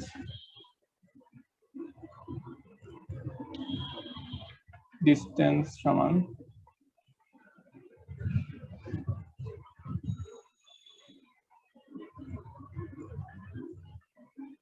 রেট ইনটু টাইম। তাহলে রেট হচ্ছে কত? 10, এটা ছিল 10 মাইল পার আওয়ার, আর এটা হচ্ছে টাইম হচ্ছে 4 আওয়ার্স, তাহলে 40। হ্যাঁ, এই ধরনের কোয়েশ্চেন বেশি দেই সাধারণত আর কি। হ্যাঁ, মানে মাল্টিপল ট্রাভেলার্স কিংবা এক্সপানশন কিংবা হচ্ছে শ্রিঙ্কিং, এই ধরনের কোয়েশ্চেন বেশি দেই, মানে আপনাকে একটু কনফিউজ করার জন্য, এবং আপনি পরীক্ষার হলে ঝামেলার মধ্যে নিজের ব্রেনটাকে আটকে ফেলেন কিনা। এই জন্য আসলে এই ধরনের পরীক্ষার ক্ষেত্রে ব্রেনটা ফ্রেশ থাকা খুবই ইম্পর্টেন্ট। এই জন্য পরীক্ষার আগে যাতে কিছু না পড়ে খালি ঘুমানো উচিত। সম্ভব হলে 2 দিন আগে থেকে পড়ালেখা বন্ধ করে দেওয়া উচিত। পরীক্ষার আগে যাতে কিছু পড়ার ফায়দা নেই। আর জিআরইসি মানে হচ্ছে যখন ট্রিপলেতে যাবেন পরীক্ষা দিতে, ট্রিপলেতে দেন আর কি, যাওয়ার সময় হচ্ছে বইপত্র কিছুই বলবেন না, কিছু রিকল করার চেষ্টা করা উচিত না। আর কি উচিত? মিষ্টি জাতীয় খাবার নিয়ে যাবেন, কারণ আমরা জানি যদি ব্রেইনে গ্লুকোজ বেশি থাকে ব্রেইনটা কম্পারেটিভলি বেশি ফাংশন করে। যখন হচ্ছে ব্রেক টাইম তখন ওই চকলেট খেতে পারেন, মানে মিষ্টি জাতীয় খাবার আর কি, যেটা আপনার ব্রেইনের ফাংশনিংটা ইমপ্রুভ করতে পারে। আচ্ছা, আরেক টাইপের কোয়েশ্চেন হতে পারে, সেটাকে আমরা বলি হচ্ছে ওয়ার্ক কোয়েশ্চেন। ওয়ার্ক কোয়েশ্চেন কি ধরনের কোয়েশ্চেন দেয় আপনাকে? হচ্ছে ধরেন হচ্ছে একটা মেশিন মেকিং প্রোডাক্টস,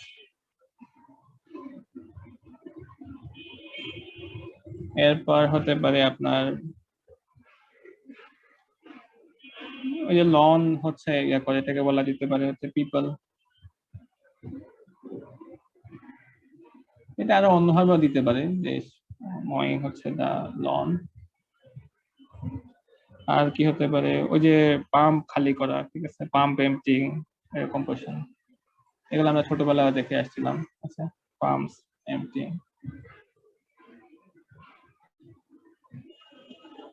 এক্ষেত্রে একই জিনিসই D is equal to R টি, খালি আমি যেখানে ডিস্টেন্স লিখছি সেটাকে আমি লিখবো হচ্ছে আউটপুট। হ্যাঁ, ডিস্টেন্সের জায়গায় লিখবো output. Output is equal to হচ্ছে rate into time. Output is equal to rate into time. একই রকম ভাবে rate is equal to output divided by হচ্ছে টাইম। তাহলে এখান থেকে আমরা ওই যে আগে যেরকম করছিলাম, আগে ডার্টি দিয়ে মনে রাখছি, এখন এরকম করে হচ্ছে আউটপুট ডিভাইডেড বাই হচ্ছে rate into time, rate into, এইটার জন্য ভালো কোনো শব্দ হচ্ছে না আর কি, হচ্ছে ও আর কি, ভালো কোনো শব্দ হচ্ছে না, এখন মনে রাখবেন যে অরটা ভালো শোনায় না। আচ্ছা, ও ইজ ইকুয়াল টু আর টি। ধরেন আমি যে এক্সাম্পল বলি যে 30 ওয়েজেস পার আওয়ার 5 আওয়ার, মানে কোনো একটা একজন এমপ্লয়ি হচ্ছে ঘন্টায় 30টা হচ্ছে ওয়েজেস বানাইতে পারে, এখন সে 5 ঘন্টা কাজ করছে, তাহলে আউটপুট কত?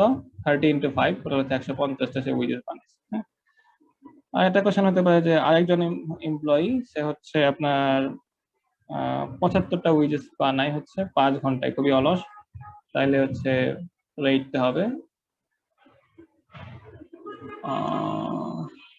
কত? 5 একে 5, 15। তো এই প্রবলেম গুলো হচ্ছে আপনি আপনার সেম ভাবে আর কি করতে পারবেন, ওই ডিস্টেন্সের ক্ষেত্রে যেরকম করে করছিলাম এরকম ভাবেই করতে পারবেন। আর একটা জিনিস হচ্ছে আমাদের সিকোয়েন্স আমি একটা ক্লাসে দেখাচ্ছিলাম আপনাদেরকে। হ্যাঁ, ওই সিকোয়েন্সের ক্ষেত্রে আর কি প্র্যাকটিস করতে হবে অনেক, তাইলে আপনার ব্রেইনটা শার্প হবে সিকোয়েন্সের প্রবলেমের ক্ষেত্রে। হ্যাঁ, আমি আগে যখন দেখাইছিলাম তখন হচ্ছে মনে হয় খুব সম্ভবত কার্ল ফ্রেডরিক গাউসের কথা বলছিলাম, বিখ্যাত গণিতবিদ কার্ল ফ্রেডরিক গাউস। গাউস হচ্ছে ক্লাসে খুবই দুষ্টামি করতো আর কি। হ্যাঁ, তো এই জন্য টিচার তাকে ব্যস্ত রাখার জন্য তাকে বললো যে তুমি বসে বসে 1 থেকে 100 পর্যন্ত সংখ্যাগুলো যোগ করো। তাহলে আরেক টাইপের প্রবলেম হচ্ছে ওয়ার্ক আউটপুট গুলা নিজে নিজে প্রবলেম গুলা সলভ করবেন, মানে খুবই ইজি। আর যদি সমস্যা হয় ওই গ্রুপে পোস্ট করবেন, আর কোনো কনসেপ্ট নিয়ে যদি সমস্যা হয় লিখে মেসেঞ্জার গ্রুপে লিখতে, আমি সেটা এক্সপ্লেন করার চেষ্টা করবো, বা সাজিদ ভাই করবে। আরো কিছু টাইপ দেখানো যেতে পারে, ধরেন হচ্ছে একটা কোয়েশ্চেন যদি এরকম বলি যে working alone pump A can empty a certain pool in 40 minutes. Pump A হচ্ছে একা এমটি করতে পারে 40 মিনিটস।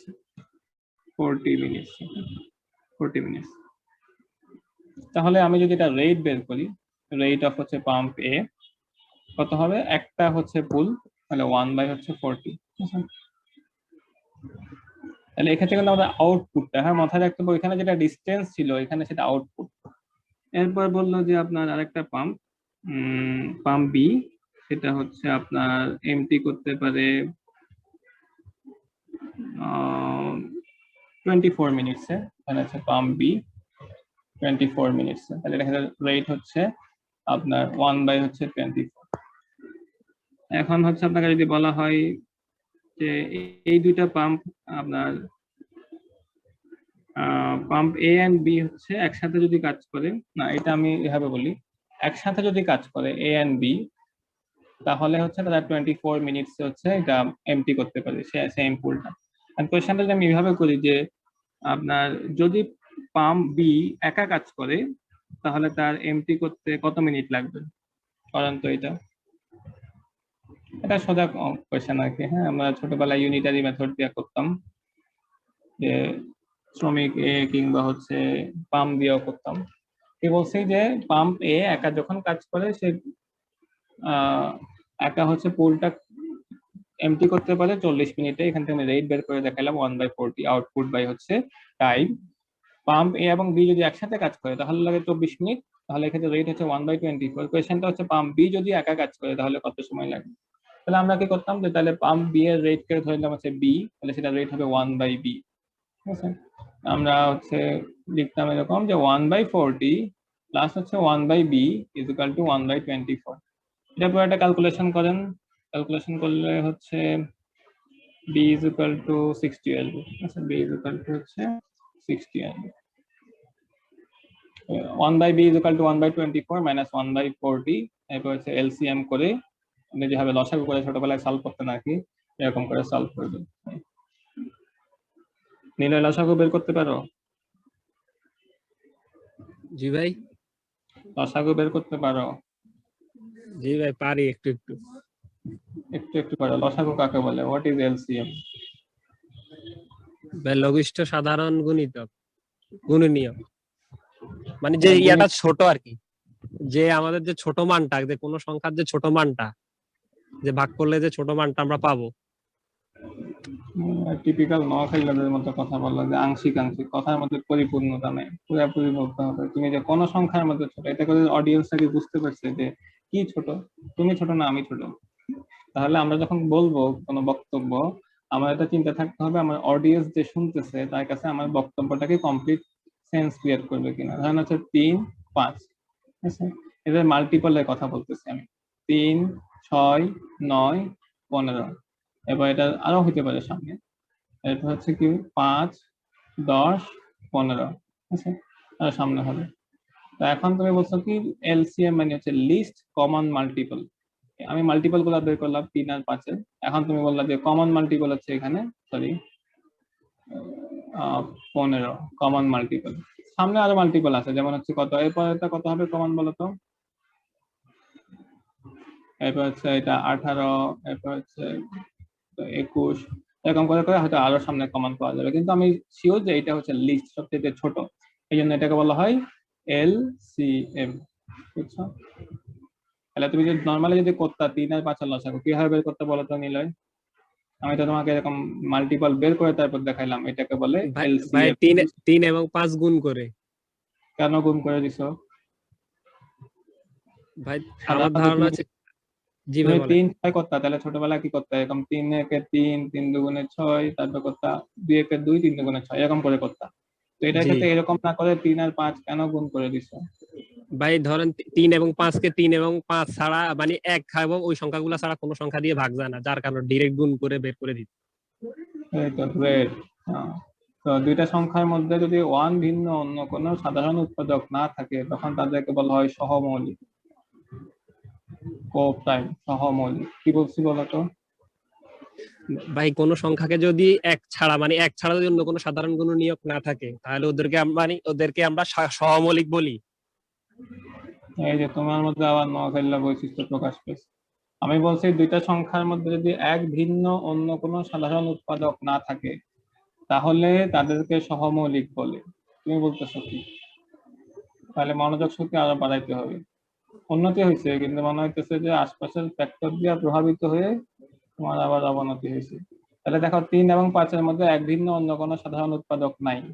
এমন কোনো সংখ্যা আছে যেটা দিয়ে 3 কেও ভাগ করা যায়, 5 কেও ভাগ করা যায়, 1 ছাড়া? নাই। এই জন্য এই দুইটা হচ্ছে কো-প্রাইম বা সহমৌলিক। দুইটা সংখ্যা যদি সহমৌলিক হয় তাদের এলসিএম বের করার সময় আমরা সেই দুইটা সংখ্যাকে গুণ করে দিই, 3 5 15। বুঝতে পারছো? জি ভাই। এখন বললাম আমি কি বলছি। বলছেন যে ভাই যদি কোনো দুইটা সংখ্যার ভিতর যদি এক ভিন্ন কোনো সাধারণ উৎপাদক না থাকে ওদেরকে আমরা সহমৌলিক বলি। এখানে আমরা 3 এবং 5 দুইটা সংখ্যা দিছি যাদেরকে 1 ছাড়া অন্য কোনো সংখ্যা নাই যে সাধারণ উৎপাদক, যার কারণে আমরা ওদের এলসিএম বের করার জন্য ডাইরেক্ট 3 এবং 5 কে গুণ করি। good. আচ্ছা, এরপর হচ্ছে আমি আগের দিন হচ্ছে যখন অবর্জনশীল বা হচ্ছে নট মিউচুয়ালি এক্সক্লুসিভ ইভেন্টের ক্ষেত্রে হচ্ছে সম্ভাবনা সংযোগ সূত্র দেখাইছিলাম, তখন ভেন ডায়াগ্রাম একটু দেখাইছিলাম, তাই না? তো এটা একটু মনে রাখতে হবে যে আমরা হচ্ছে ভেন ডায়াগ্রাম ইউজ করে থ্রি ক্রাইটেরিয়া, এটাকে বলা যায় three criteria Venn diagram, three criteria Venn diagram. আমাদের সবারই মনে হয় মনে আছে যে আমরা আমাদেরকে এরকম একটা কোয়েশ্চেন দিত যে কোনো একটা ক্লাসের 10 জন হচ্ছে স্প্যানিশ নিছে, 10 জন বাংলা নিছে, 10 জন আরবি নিছে, বা হচ্ছে 10 জন দুইটাই চুজ করছে, খেলা দিয়ে করা হইতো, কতজন হচ্ছে কোনোটাই নেই। তো এই ধরনের প্রবলেম গুলো হচ্ছে আমরা ভেন ডায়াগ্রাম দিয়ে কোনো কিছু না লিখে ইজিলি সলভ করে ফেলতে পারি। হ্যাঁ, আমি একটা এক্সাম্পল দিয়ে বুঝাইলে আর একটু ভালো বুঝে যাবে, যারা হচ্ছে ভুলে গেছি আর কি তাদের জন্য, যাদের মনে আছে ভালো।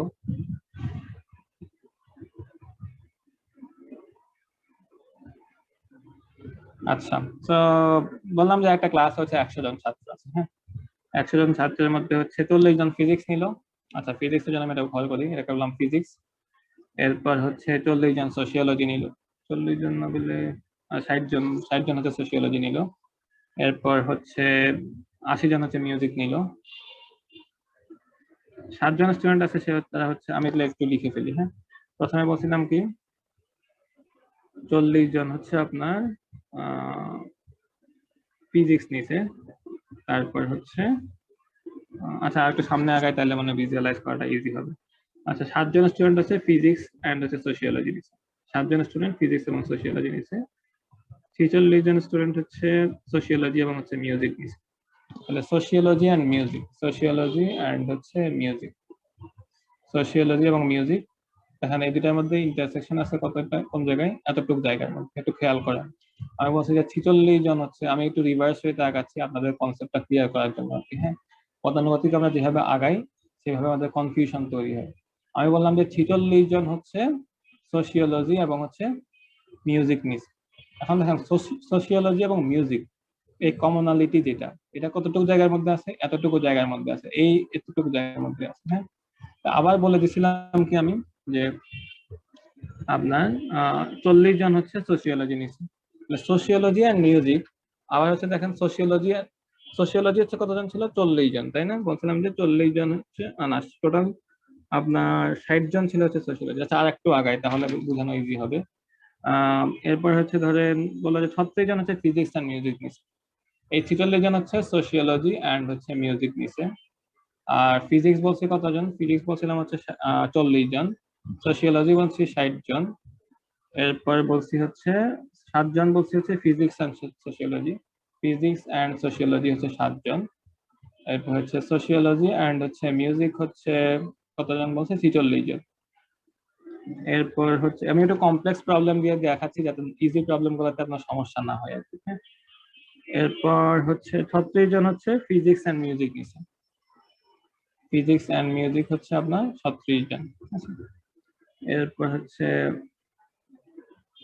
যদি আপনার 6 জন ছাত্র 3টা কোর্স নিছে, মানে 3টা কোর্স মানে কি, ফিজিক্স, সোশিওলজি এন্ড মিউজিক, এই 3টাই হচ্ছে নিছে কয়জন, আপনার 6 জন। এখন আপনাকে জিজ্ঞেস করলো কতজন ছাত্র কোনো কোর্সই নেই, আপনার কোনো কোর্সই নেই, কতজন ছাত্র, কতজন ছাত্র হচ্ছে কোনো কোর্সই নেই। আচ্ছা, এখন আপনার উদ্দেশ্য কি, আপনাকে যে জিনিসপত্রগুলো দেয়া হয়েছে, ঠিক আছে, এগুলা হচ্ছে আপনি মানে প্রপারলি যদি এখানে ভেন ডায়াগ্রামে বসাইতে পারেন তাহলে আপনার প্রবলেম সলভ করা শেষ। যদি প্রপারলি না বসাইতে পারেন এটা আপনি করতে করতে আপনার 10 মিনিট চলে যাবে, কিন্তু যদি এখানে ডেটাগুলো প্রপারলি বসানো যায় তাহলে হচ্ছে আপনি মানে এই ভেন ডায়াগ্রামের মধ্যেই হচ্ছে পুরো প্রবলেমটা সলভ করে ফেলতে পারবেন। আচ্ছা, আমরা এখন আস্তে আস্তে আগাই। ঠিক আছে, সোশিওলজি এন্ড হচ্ছে মিউজিক কতজন, আপনার 46 জন। আবার 3টাই নিছে কয়জন, 6 জন। তাহলে ফার্স্ট অফ অল এই 3টা দিয়ে শুরু করেন। দেখেন এই যে এতটুকু জায়গা হচ্ছে মানে 3টা সাবজেক্টের ইন্টারসেক্টিং পয়েন্ট হচ্ছে এতটুকু। দেখেন আর কোনো জায়গা কিন্তু নাই যেখানে 3টা সার্কেলের হচ্ছে ইন্টারসেকশন আছে। তাহলে এটা আমাকে স্পেসিফিক করে দিছে কয়জন, 6 জন। এটা কি বুঝছি সবাই, কেউ কি আছে আমি যে কথাটা বলছি এটা বুঝি নাই? আমাকে বলছে 6 জন ছাত্র আছে যারা 3টা কোর্স। আমি বললাম দেখেন এই ভেন ডায়াগ্রামের মধ্যে এতটুকু জায়গায় আছে যেটা তিনটা সার্কেলেরই ইন্টারসেক্টিং।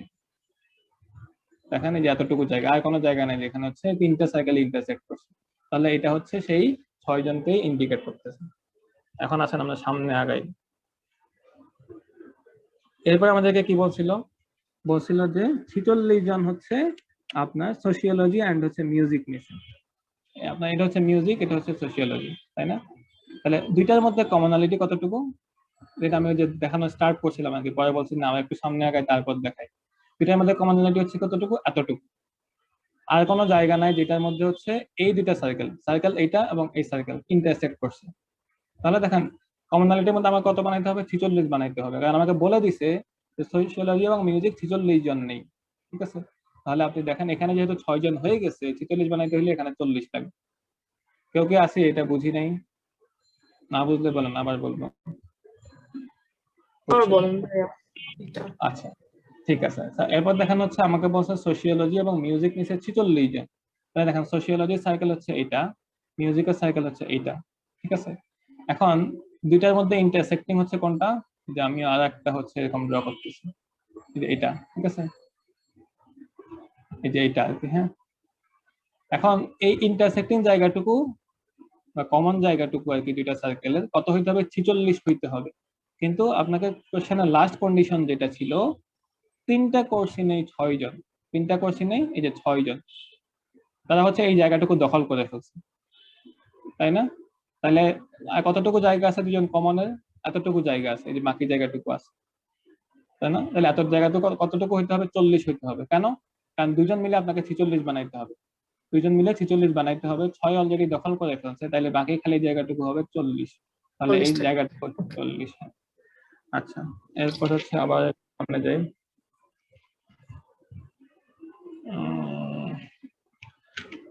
এক মিনিট পজ। হ্যাঁ, আজকে তো আসলে গরম পড়তেছে, তো রোজা রেখে অনেক টানা বকবক করতে করতে সেটা গলা শুকিয়ে যায়। এরপর হচ্ছে মিউজিক। হ্যাঁ, আচ্ছা মিউজিক হচ্ছে আমাদেরকে বলছে যে মিউজিক অ্যান্ড হচ্ছে ফিজিক্স, মিউজিক অ্যান্ড ফিজিক্স কোথাও আছে কি, ফিজিক্স অ্যান্ড মিউজিক হচ্ছে 36, এই যে গ্রেড পাওয়া গেছে। মিউজিক অ্যান্ড ফিজিক্স হচ্ছে 36। এই যে আবার মনোযোগ দিয়ে খেয়াল করেন, ফিজিক্স এবং মিউজিকের জন্য জায়গা হচ্ছে এতটুকু, ফিজিক্স এবং মিউজিকের জায়গা হচ্ছে এতটুকু। কেউ আছেন এই অংশটুকু বুঝেন না? এটা হচ্ছে ফিজিক্সের সার্কেল, এটা হচ্ছে মিউজিকের সার্কেল। দুজনের কমন সার্কেল হচ্ছে বা কমন জায়গা হচ্ছে, সার্কেল তো হয় না, এটা এটা হচ্ছে কাইন্ড অফ আপনার কি বলে বৃত্ত চাপ হয়েছে আর কি। হ্যাঁ, তাহলে হচ্ছে এই কমন জায়গা হচ্ছে এতটুকু জায়গা, তাহলে এতটুকু জায়গা আবার কত হইতে হবে, 36 হইতে হবে। এই যে ফিজিক্স এন্ড মিউজিক, কিন্তু অলরেডি তো 6 দখল করে ফেলছে ওই যে 3 জনের যে কমন, তাহলে এটার জন্য জায়গা আছে কত, 30। ঠিক আছে, কেউ আছেন এই লাইনটা বুঝেন নাই? Good. আচ্ছা, এরপর কি বলছিল, এরপর হচ্ছে আপনার সোশিওলজি, ফিজিক্স অ্যান্ড হচ্ছে সোশিওলজি। কতজন বলছে, 7 জন। তাহলে বলেন তো, এই যে দেখেন এটা হচ্ছে ফিজিক্সের সার্কেল, এটা হচ্ছে সোশিওলজির সার্কেল, দুজনের কমন জায়গা হচ্ছে কতটুকু, এই যে এতটুকু। এখন বলছে কি দুজনের কমন হচ্ছে 7, তাহলে এখানে কত হবে, জেমি বলো তো এখানে কত হবে? জেমি কি আসো? 1 হবে। এই তো অনেক কষ্ট করে বলছো তুমি। আচ্ছা 1, ঠিক আছে, এটা হচ্ছে 1 হবে। গ্রেট, আপনার তো ভালো উন্নতি হয়েছে। হ্যাঁ, টোটাল হচ্ছে 7, তাহলে 6টা তো অলরেডি ওখানে আছে, তাহলে ঠিক আছে, তাহলে দেখেন আমাদের কত ছিল, সোশিওলজি ছিল কত, 60। হ্যাঁ, তাহলে ফারহান বলো তো এখানে কতটুকু হবে, টোটাল সোশিওলজি হচ্ছে মনে রাখো যে 60। অলরেডি দেখো সোশিওলজি কত, 1 6 7 47 দখল করে ফেলছে, এখানে কত হবে বলো তো ফারহান, যে এখানে কত হবে, 13। গ্রেট। এরপর কাকে বলা যায়, রাবি বলো তো এখানে কত হবে ফিজিক্সে? ভাই ফিজিক্সে হবে 3। তো খুবই নাইস, আপনার তো খুবই ভালো উন্নতি হয়েছে, আপনার ওয়ার্ড প্রবলেমে অনেক ভালো করবেন। তাহলে আমাদের কি বলছে, কোশ্চেনটা ছিল কি, মানে কোন কোর্সই নেই না, বলেন তো কোন কোর্সই নেই কতজন হবে? 7 হবে না? 7 ক্যালকুলেশন করছেন পুরোটা কত আসছে? জি ভাই করছি। 40 আর 30 হচ্ছে কত? 70, 70 আর 10 80, 80 আর 10 93। মানে 7 জন হয়েছে না? ঠিক আছে। কেউ আছে এটা বুঝি নাই, মানে টোটালটা থেকে আমরা হচ্ছে বাদ দিছি আর কি। হ্যাঁ, সব কয়টা জিনিসপত্রকে আমরা ইনক্লুড করে বাদ দিছি। কেউ আছে এটা বুঝি নাই? আমাদেরকে বের করতে হ্যাঁ, হচ্ছে আমরা কত? মিউজিকটা কি বের করছি? মিউজিকে কত ছিল? টোটাল মিউজিক হচ্ছে কতজন? এই যে আপনার 46, এরপর হচ্ছে 30। এটা হলো মিউজিকে। হুম হুম। ওকে।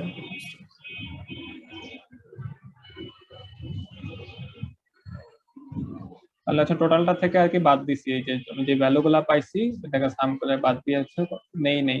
আর হচ্ছে অনেক কোয়েশ্চেনের ক্ষেত্রে বলা হবে যে যে তিনটাই নিচে কতজন, তাহলে জাস্ট ভেন ডায়াগ্রামটা ড্র করেই আপনি প্রবলেমটা সলভ করে ফেলতে পারবেন। হ্যাঁ, অনেক সূত্র টুত্র দিয়ে আমরা ছোটবেলায় করতাম, এগুলা কোনো কিছুর দরকার নেই, খালি ভেন ডায়াগ্রামটা যদি আপনি প্রপারলি ড্র করতে পারেন বা প্রপারলি ভিজুয়ালাইজ করতে পারেন। প্রতীক ভাই বুঝছেন না? হ্যাঁ বুঝছি। আচ্ছা, আর একটা টাইপের কোশ্চেন হতে পারে হচ্ছে মিক্সচার কোশ্চেন। আপনারা যদি ওয়ার্ড প্রবলেম গুলো আমার এই মানে লেকচারটা শেষে করে ফেলতে পারেন না, খুবই উপকার হবে আর কি। হ্যাঁ, এবং আপনি মানে করে মজা পাবেন, পরবর্তীতে এলোমেলো হয়ে যাবে। মানে একটা কোয়েশ্চেন যদি আমি তাকে বলি যে সলিউশন এক্স এ হচ্ছে 30% সল্ট আছে, ভলিউম এ হচ্ছে 30% সল্ট আছে।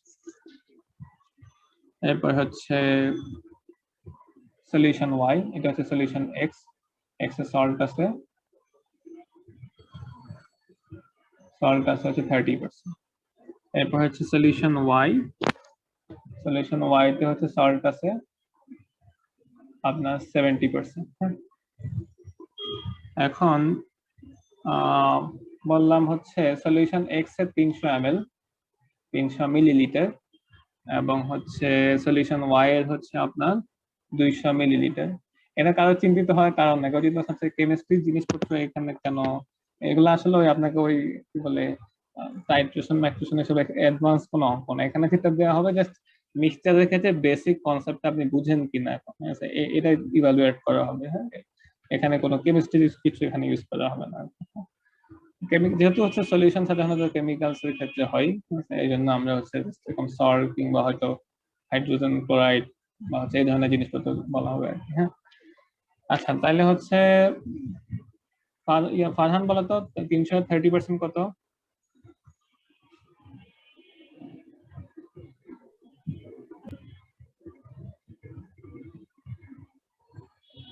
তিনশো 30% কত? 90। গুড। তাহলে সল্ট যদি 90 হয় তাহলে ওয়াটার কত হবে বলো তো নিলয়? এটা হচ্ছে সলিউশন 10%। 10%। এই মিয়া 10% কি 300 থেকে 90 গেলে কত হয় এটা বলো। আচ্ছা 210। 210, ওইটা তোমার কাছে জানতে চাচ্ছি। হচ্ছে 210। এখন হচ্ছে এখানে হচ্ছে সল্ট কত হবে বলো তো, কে বলবে? এটা একটু উপরে দিয়ে, এটা একটু বেশি হবে, এটা 70%। কে বলবে?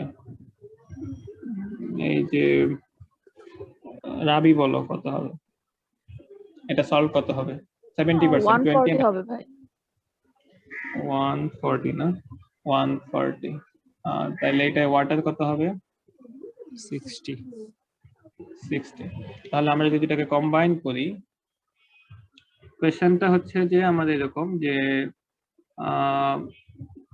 the resulting solution will be what percent of salt, মানে আমাদের আমরা যে মিক্সচারটা, এটা মিক্সচারে বা এটা যদি আমি মিক্সচার দেখাই, মিক্সচারে হচ্ছে নতুন যেই আমার দ্রবণটা তৈরি হবে, সলিউশনটা তৈরি হবে, সেই দ্রবণে লবণের ঘনত্ব কত আর কি। হ্যাঁ, সেটা জানতে চাচ্ছি, বা হচ্ছে রেজাল্টিং সলিউশনের ক্ষেত্রে what will be the percentage of salt।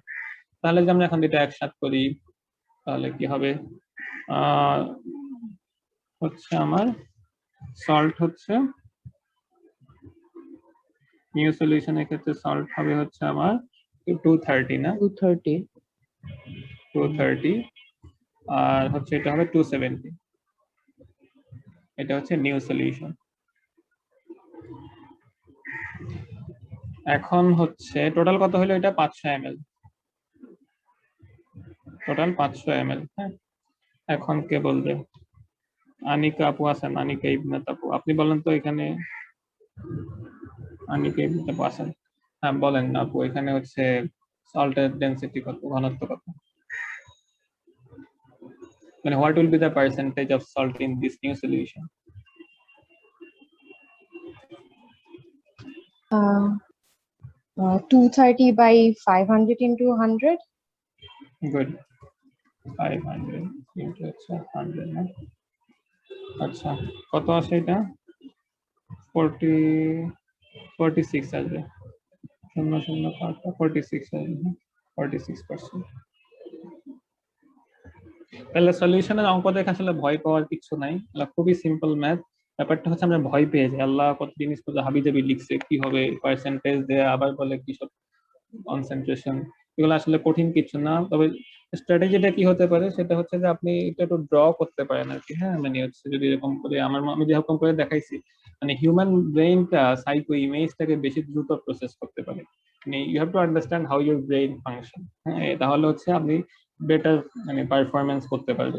আমার আন্ডারস্ট্যান্ডিং হচ্ছে people can translate or process with psycho image better দেন হচ্ছে মানে ওয়ার্ডস। হ্যাঁ আপনি ওয়ার্ড গুলাকে প্রসেস করতে যত সময় লাগে, আপনার সাইকো ইমেজ একটু দ্রুত প্রসেসিং হয় আমাদের ব্রেইনে। এই জন্য আপনি সাইকো ইমেজ দিয়ে যে কোনো জিনিস মনে রাখতে পারেন দ্রুত, সাইকো ইমেজ দিয়ে আপনি দ্রুত ডিসিশন নিতে পারেন।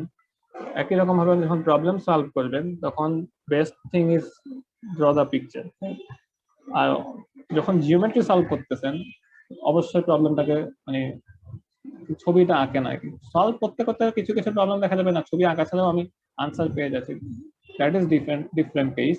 কিন্তু আপনি সাধারণত যেটা করতে হবে, অলওয়েজ পিকচারটা ড্র করলে আপনার জন্য ভিজুয়ালাইজ করা সহজ। এই যে আমি এখন ছবি এঁকে এঁকে করাতে আপনার জন্য সহজ হয়ে গেছে, ও এখানে তো হচ্ছে 500 হইতে হবে, একটা 210 হয়েছে, তাহলে বাকিটা এতটুকু হবে।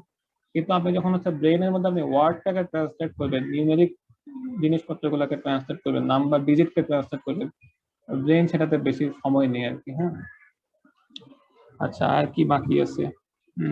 আরেকটা জিনিস হতে পারে, ধরেন জাহাঙ্গীরনগর ক্যাম্পাসে আর কি, জাহাঙ্গীরনগর ক্যাম্পাসে হচ্ছে 11টা হচ্ছে কি আছে, শিয়াল আছে। হ্যাঁ আমাদের ক্যাম্পাসে শিয়াল আছে আপনারা জানেন, জাহাঙ্গীরনগর ক্যাম্পাসে হচ্ছে 11টা শিয়াল আছে। এখন আপনাকে বললো যে ইদার রেট অফ হচ্ছে যদি আপনার এই 3 মাসে হচ্ছে শিয়ালগুলো ডাবল হয় আর কি। হ্যাঁ রেটটা হচ্ছে 3 মাসে ডাবল হয়, তাহলে 15 মাসে হচ্ছে কয়টা শিয়াল হবে ক্যাম্পাস? Time month. আচ্ছা তাহলে এখনকার অবস্থা বলতেছি, ক্যাম্পাসে হচ্ছে এখন শিয়াল আছে কয়টা?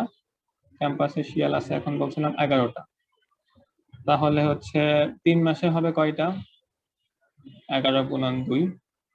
এরপর 6 মাসে হবে কয়টা? 11 গুণন 2 গুণন 2। এরপর 9 মাসে হবে কয়টা? 11 গুণন 2 গুণন 2 গুণন 2। এরপর 12 মাসে হবে কয়টা? 11 গুণন 2 গুণন 2 গুণন 2 গুণন 2। 15 মাসে হবে কয়টা? আমার কোয়েশ্চেনটা ছিল 15 মাসে কয়টা শিয়াল হবে ক্যাম্পাসে আর কি। হ্যাঁ 11 গুণন, আমি যে কোয়েশ্চেন গুলো বলতেছি আপনি মানে নিজের পরিভাষায় খাতার মধ্যে এগুলো লিখে রাখবেন নাকি, তাহলে পরে মনে করতে সহজ হবে। আমার তো সময় কম, কোয়েশ্চেন যদি লিখতে যাই তাহলে আমার আজকে 4টা বেজে যাবে আর কি। হ্যাঁ এই জন্য আর কি কোয়েশ্চেন আমি লিখতেছি না। 2 into 2 into 2 into 2, তাহলে আনসারটা কি হবে? 15 মাস পরে কয়টা হবে? 11 into 2 to the power 5। আমাদের আর একটা চ্যাপ্টার ছিল এক্সপোনেন্টস এন্ড পাওয়ার্স, তো ওইগুলো আসলে বেসিক জিনিস আপনারা জানেন বিধায় আমি ওইগুলা মানে ওইভাবে রিভিউ করি নাই। আর একটা জিনিস হচ্ছে রেশিও। হ্যাঁ রেশিও সমস্যা হবে না, আপনারা হচ্ছে যতটুকু আমি কনসেপ্ট ক্লিয়ার করছি এতটুকু দিয়ে আপনাদের রেশিওর অঙ্ক করতে সমস্যা হবে না। তাও আমি একটা দুইটা রেশিওর অঙ্ক দেখাই দিই। মোটামুটি আমাদের টপিক কভার হয়ে, মোটামুটি না আর কি, সবই আমি কভার করার চেষ্টা করছি। যদি কোনো কিছু বাদ দিয়ে থাকি, এরকম চিন্তা থেকে আমি বাদ দিছি যে আপনারা এগুলা হচ্ছে প্রিভিয়াস লেকচার থেকে আপনাদের এই পরিমাণ ডেভেলপমেন্ট হয়েছে, আপনারা এটা ক্যাপচার করতে পারবেন। হ্যাঁ, এখন পর্যন্ত কারো কোনো কোয়েশ্চেন আছে কিনা বলেন। কারো কোনো কোয়েশ্চেন? ভাই এটা শর্ট ফর্ম কি হইলো? আমি ডিসকানেক্ট হয়ে গেছিলাম। যে 2 কিসের? into 2 into লাস্ট, এই যে লাস্ট ও এটা আচ্ছা আচ্ছা, লাস্ট পর্যন্ত আমরা পাইছি 11 into 2 to the power 5। হ্যাঁ, মানে টোটাল 15, 3 বছর পরে পরে কত ডাবল হচ্ছে না? তাহলে এরকম 3 করে 3, 6, 9, 12, 15, 15 পর্যন্ত গেলে 2 হচ্ছে কয়টা? 5টা। তাহলে 5টা 2 গুণ করলে 2 to the power 5। তাহলে আমাদের ক্যাম্পাসে 15 মাস পরে 11 into 2 to the power 5 সংখ্যক হচ্ছে কি থাকবে? শিয়াল থাকবে আর কি। এরকম হলে ভালোই হতো, কিন্তু আসলে শিয়ালের প্রজনন হার এত বেশি না। আচ্ছা, এরপর হচ্ছে আপনার এক্সপোনেন্টস এন্ড রুটস, এটা দরকার, মানে আমি হচ্ছে কভার করি নাই কেন, আমার কাছে মনে হয়েছে আমি যতটুকু কভার করছি এটা দিয়ে আপনারা পারবেন, বেসিক জিনিসপত্রগুলো আর কি। হ্যাঁ, ধরেন কিরকম এই যে a to the power 5, ধরেন হচ্ছে কি জানিস না, a to the power 5 into a to the power হচ্ছে 3, এটা সমান কি a to the power 8, মানে কি a to the power m into a to the power হচ্ছে n is equal to হচ্ছে a to the power m plus n। আরেকটা কি জিনিস ছিল, a to the power m divided by a to the power n হলে a to the power m minus n, মানে 5/8 3 যদি হতো তাহলে লিখতাম a স্কয়ার। মানে a to the power 5 divided by a to the power 3, তাহলে লিখতাম কি a to the power a square. তো এইগুলা হচ্ছে পারবেন। আমি টপিকটাকে আলাদাভাবে আরোভাবে কভার করি না, কারণ হচ্ছে অন্যান্য জিনিসপত্রের সাথে রিলেটেড চলে আসছে। এরপর নাম্বার প্রপার্টিস আমি যতটুকু বলছি আর কি, এরপরে আপনারা নিজেরা একটু ঘাটাঘাটি করতে হবে, বিশেষ করে ডিভিজিবিলিটি নিয়ে। হ্যাঁ, যে 2 দিয়ে বিভাজ্যতা, 3 দিয়ে বিভাজ্যতা, 5 দিয়ে বিভাজ্যতা, 6 দিয়ে বিভাজ্যতা, 9 দিয়ে বিভাজ্যতা কিভাবে নির্ণয় করতে হয়, এইগুলা হচ্ছে কভার করার চেষ্টা করবেন। আর ওয়ার্ড প্রবলেমের ক্ষেত্রে অ্যালজেব্রাইক ট্রান্সলেশনের ক্ষেত্রে একটু সচেতন থাকবেন আর কি, সাবধানতার সাথে ট্রান্সলেট করবেন, যাতে হচ্ছে আমি যে একটা এইচ প্রবলেম দিয়ে দেখাইছি এখানে যাতে সমস্যা না হয়। এরপর রেশিও টাইপ কিছু কোয়েশ্চেন থাকে, ধরেন হচ্ছে আপনাকে যদি বলা হয় এরকম যে if the ratio of men to women in office is 3 to 4, then the number of men divided by the number of women is 3/4। তাহলে এটা বেসিক কনসেপ্ট, এগুলো আমার দেখানোর কিছু নাই। রেশিওর প্রবলেমগুলোর ক্ষেত্রে একটু কমপ্লেক্স প্রবলেম যদি হয়, ধরেন 3টা রেশিও আনতে হবে, ওই সব ক্ষেত্রে আপনি কি করবেন, আমি একটা প্রবলেম দিয়ে বুঝলে ভালো বুঝবেন। ধরেন হচ্ছে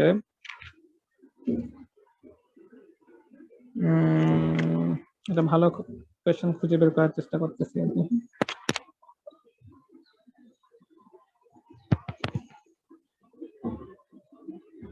আচ্ছা, এটা ভালো প্রশ্ন পাইছি। যদি আপনাকে বলে যে একটা, আচ্ছা আমি এটা ওই পুরাটা না দেখাই এইভাবে দেখাই। আচ্ছা, ধরেন একটা রেশিও হচ্ছে এরকম যে সি টু এ টু হচ্ছে এল। এখন কোয়েশ্চেনে আমি প্রশ্ন দিয়ে দেখাচ্ছি, তাহলে একটু বেশি সময় লাগবে, কিন্তু স্ট্র্যাটেজিটা দেখাচ্ছি আর কি, যাতে আপনার যখন প্রবলেম সলভ করবেন তখন যাতে আপনি ইউজ করতে পারেন। ধরেন আপনাকে বলছে সি এবং এ এর রেশিও হচ্ছে 3:2 আছে। আবার আপনাকে বলছে যে সি এবং হচ্ছে এল এর মধ্যে রেশিও হচ্ছে আপনার ওই সি এবং হচ্ছে আপনার এ এর রেশিও দেয়া নাই, কিন্তু হচ্ছে সি এবং এল এর রেশিও দেয়া আছে কত? 5:4। 5:4 লিখি, 5:4। এখন আপনার কাজ কি? আপনি যেটা করবেন, এই যে আপনি হচ্ছে কমনালিটি নিয়ে আসবেন। মানে কমনালিটি নিয়ে আসবে কি, আপনি মাল্টিপ্লাই করবেন না। ধরেন এটাকে যদি আমি 5 দিয়ে মাল্টিপ্লাই করি, কত পাই? 15:10। আর এটাকে যদি আমি কত দিয়ে মাল্টিপ্লাই করি? 3 দিয়ে মাল্টিপ্লাই করি, কত পাবো? 15 অনুপাত হচ্ছে 15 অনুপাত কত? 15 হচ্ছে 12, 3/12। তাহলে এখন দেখেন আপনার এখানেও 15, এখানেও 15। এখন আপনি এটাকে কমন মানে এভাবে লিখতে পারবেন যে C/A/L সমান হচ্ছে আপনার কত 15:10 হচ্ছে 12। আমি এই জিনিসটা দেখানোর চেষ্টা করছি আগে, যে কোয়েশ্চেন আপনাকে বললো যে সি এবং এ এর রেশিও হচ্ছে 3:2 আর হচ্ছে সি এবং এল এর রেশিও হচ্ছে 5:4। এখন কোয়েশ্চেনের সলভের প্রয়োজনে আপনার জানা দরকার কি C/A/L জানা দরকার, মানে সি অনুপাত এ অনুপাত এল জানা দরকার। তাহলে আমি স্ট্র্যাটেজিটা কি বললাম, যে যে কোনো একটা টার্মকে আপনি যদি কমন করে ফেলতে পারেন তাহলে আপনি সেখান থেকে এই যে C/A/L করতে পারেন। আমি কি করছি, প্রথমটাকে 5 দিয়ে গুণ করছি, করে 15:10 করছি, পরেরটাকে 3 দিয়ে গুণ করছি, করে 15:12 করছি। তাহলে এখন আমি এটাকে লিখতে পারতেছি 15:10:12। রেশিওর ক্ষেত্রে আপনাদের আর সমস্যা হবে না আর কি। যে ধরনের কোয়েশ্চেন আছে এগুলো আমি যেভাবে অ্যালজেব্রাইক ইয়েতে ট্রান্সলেশন দেখাইছি আর কি, ওয়ার্ড থেকে অ্যালজেব্রাইক ট্রান্সলেশন দেখাইছি, সেটা দিয়ে সলভ করে ফেলতে পারবেন। তো মোটামুটি সবই কভার করা হয়েছে আর কি। হ্যাঁ, তো আমি ইনিশিয়ালি চিন্তা করছিলাম যে শুধুমাত্র ব্রডার টপিক কভার করব, তো ওইটা সত্ত্বেও আরো বেসিক টপিক কভার করা হয়ে গেছে। এখন ইটস আপ টু ইউ, আপনারা ধরেন যারা আছেন তারা যদি হচ্ছে এই বছর পরীক্ষা দিয়ে ভালো করেন, ভালো জায়গায় যান, আমাদের এটা ভালো লাগা কাজ করবে আর কি। এখন বলেন কারো কোনো প্রশ্ন আছে কিনা?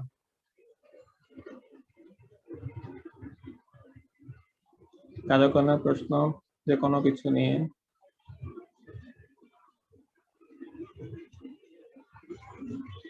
আপনাদের এখানে হচ্ছে যে কয়জন আছেন বলেন তো, কতজন আপনারা আগামী 1 মাসের মধ্যে 5 পাউন্ড শেষ করবেন? হাত তোলেন।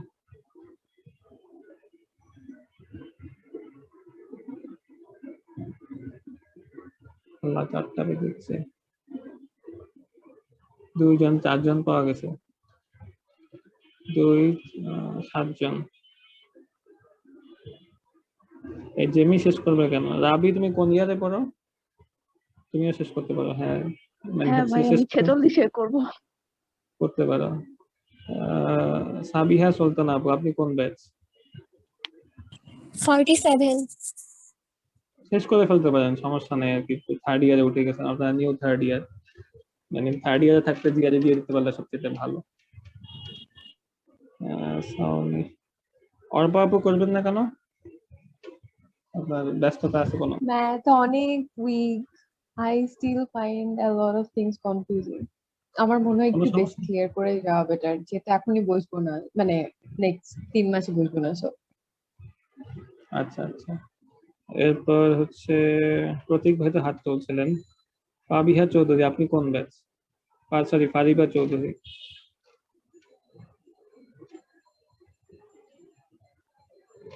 ফারিবা চৌধুরী, আচ্ছা, উনি বোধহয় সামহাও। সাবিহা সুলতানা আপু কোন ব্যাচ আপনি? 47। কোন ডিপার্টমেন্ট? International relations. শেষ করতে পারেন, আপনারা 3rd ইয়ারে উঠছেন তো, মানে এটা সমস্যার বিষয় না। আপনার কোন ব্যাকগ্রাউন্ড ছিল ইন্টারমিডিয়েটে? 9-10 ইন্টারমিডিয়েটে সায়েন্স ছিল। তাহলে মানে সাহস করে শুরু করে দেন। হ্যাঁ, মানে শুরু করে দেওয়াটাই হলো সবচেয়ে ইম্পর্টেন্ট কাজ আর কি। তাহলে আপনারা যদি শুরু করে দেন তাহলে হচ্ছে মানে ভালো আর কি। যদি এরকম 20-25 জন 5 পাউন্ড শেষ করেন তাহলে আমরা এরকম মাসে মাসে একটা করে সেশন রেখে রিভিউ করলাম আর কি। হ্যাঁ, আর আমার সাইড থেকে আর কোনো সাপোর্টের দরকার আছে? আমি তো এতটুকু বললাম, যদি আপনারা দেখা যায় 20 জনের উপরে 5 পাউন্ড শেষ করছেন 1 মাসের মধ্যে, তাহলে আমি হচ্ছে এরকম মান্থলি একটা সেশন দিয়ে রিভিউ করে দিতে পারি আমার সাইড থেকে। আর কোনো হচ্ছে ভাই রিভিউ ক্লাসে হচ্ছে চ্যাপ্টার যদি ঠিক করে দেওয়া হতো, যে এই 4টা চ্যাপ্টার 5টা চ্যাপ্টার রিভিউ করে এসে সেটার উপর যদি ক্লাস নাও হয় তাহলে ভালো হয়। কিন্তু জায়গা তো একটা কন্ডিশন দেওয়া হয়েছে, যদি এই গ্রুপ থেকে 20 জনের উপরে 5 পাউন্ড শেষ করে তারপর এটা বিবেচনা করা হবে। 20 জনের উপরে করা না করলে হচ্ছে সেটা বিবেচনা করা হবে না, বুঝছেন?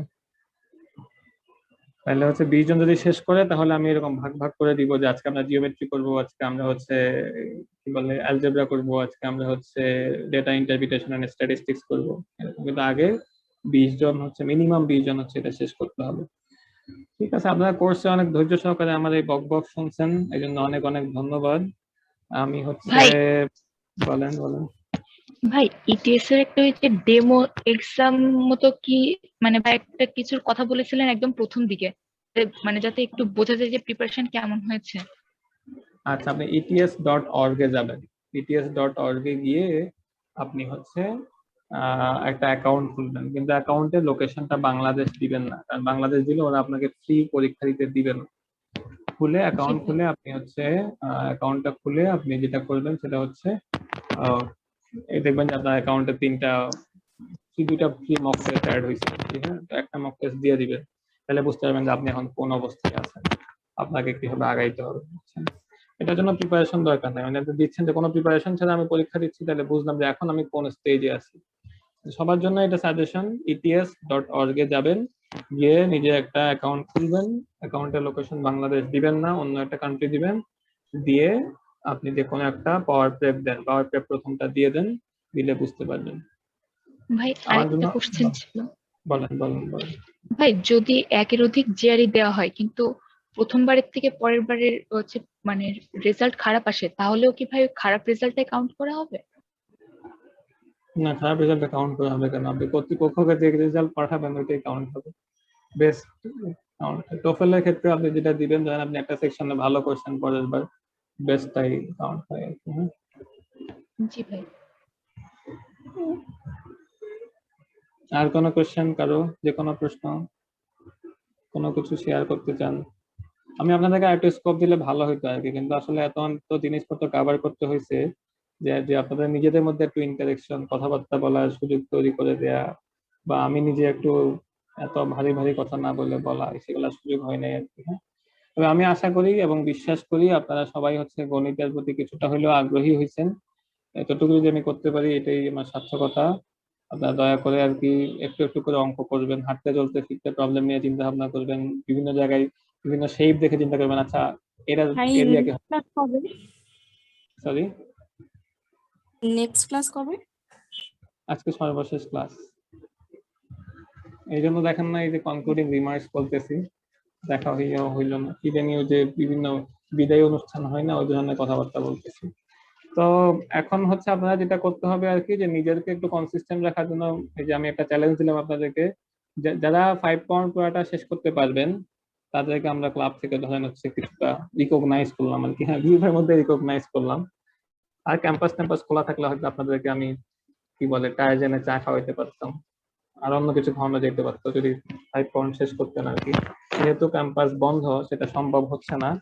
আমরা একটা 20 জনের বেশি যদি শেষ করতে পারে, আমরা একটা ভার্চুয়াল ধরনের অ্যারেঞ্জমেন্ট করতে পারি, যেখানে আমরা সবাই খাওয়া দাওয়া করলাম।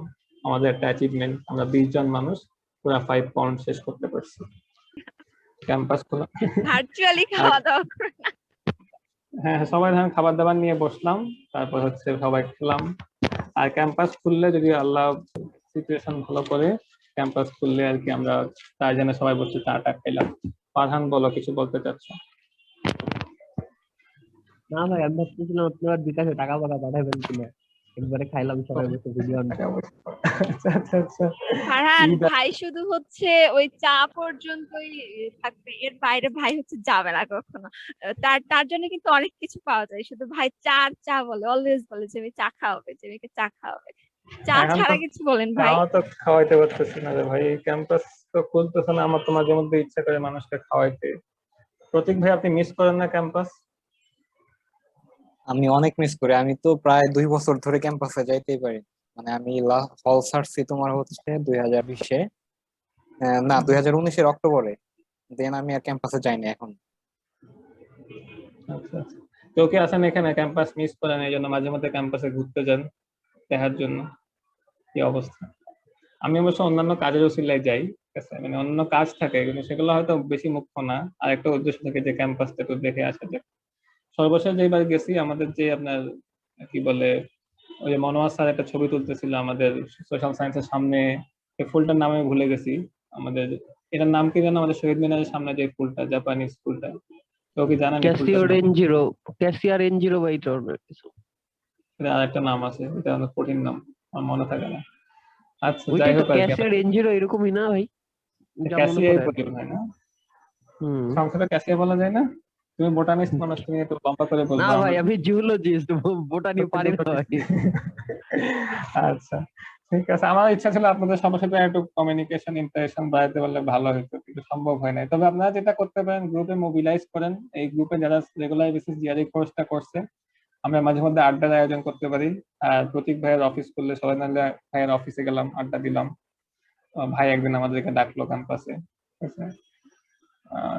আর এই তো, আমার জায়গা থেকে যে কোনো হেল্প দরকার হলে আপনারা গ্রুপে বলবেন, বা পার্সোনালি আমি একটু ফেসবুকে কম থাকি, পার্সোনালিও রিচ করতে পারেন। আমি সর্বদা চেষ্টা করবো আপনাদেরকে হেল্প করার জন্য। তবে বেস্ট ইজ মানে নিজে একটু পড়াশোনা করেন, বইপত্র পড়েন। আমি যেসব ফিলোসফি বলছি এগুলা কিছু কিছু জীবনে কাজে লাগাইতে পারলে আমার ভালো লাগবে আর কি। ঠিক আছে, শেষ করি তাইলে নাকি পারান? আচ্ছা 20 জন হচ্ছে 5 পাউন্ড শেষ করে জানাবে কিভাবে? আমরা শেষ করে জানাবে কিভাবে? ও আচ্ছা, গ্রুপে আমরা দেখেন না বিশাল টিচিং টিম আছে, জেমি টিচিং অ্যাসিস্ট্যান্ট, বাকি 2জন টিচিং অ্যাসিস্ট্যান্ট, 3জন টিচিং অ্যাসিস্ট্যান্ট নাই ক্লাসে আজকে। এরা আপনাদেরকে হচ্ছে পুল করবে যে কারা কারা শেষ করছেন, তখন হচ্ছে আমরা এই চিন্তাটা করবো আর কি। কোর্সটা কিন্তু অফিসিয়ালি শেষ, হ্যাঁ। এবং হচ্ছে অল্প আপু কিছু বলতে চাচ্ছেন, বলেন।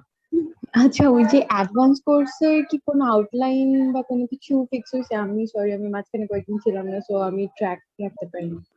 আচ্ছা, অ্যাডভান্স কোর্সটা হচ্ছে সাজিদ ভাই কন্ট্যাক্ট করবে, সেটা হচ্ছে মূলত মানে আমাদের ইটিএস এর প্রিভিয়াস কোশ্চেন্স, মানে 5 পাউন্ড এটা হচ্ছে কি বিগ বুক সলভ করা হবে আর কি। প্যারালালি হচ্ছে হয়তো টাস্ক দিয়ে দেওয়া হবে আপনার 5 পাউন্ড থেকে, যে আপনি এটা করবেন এটা করবেন।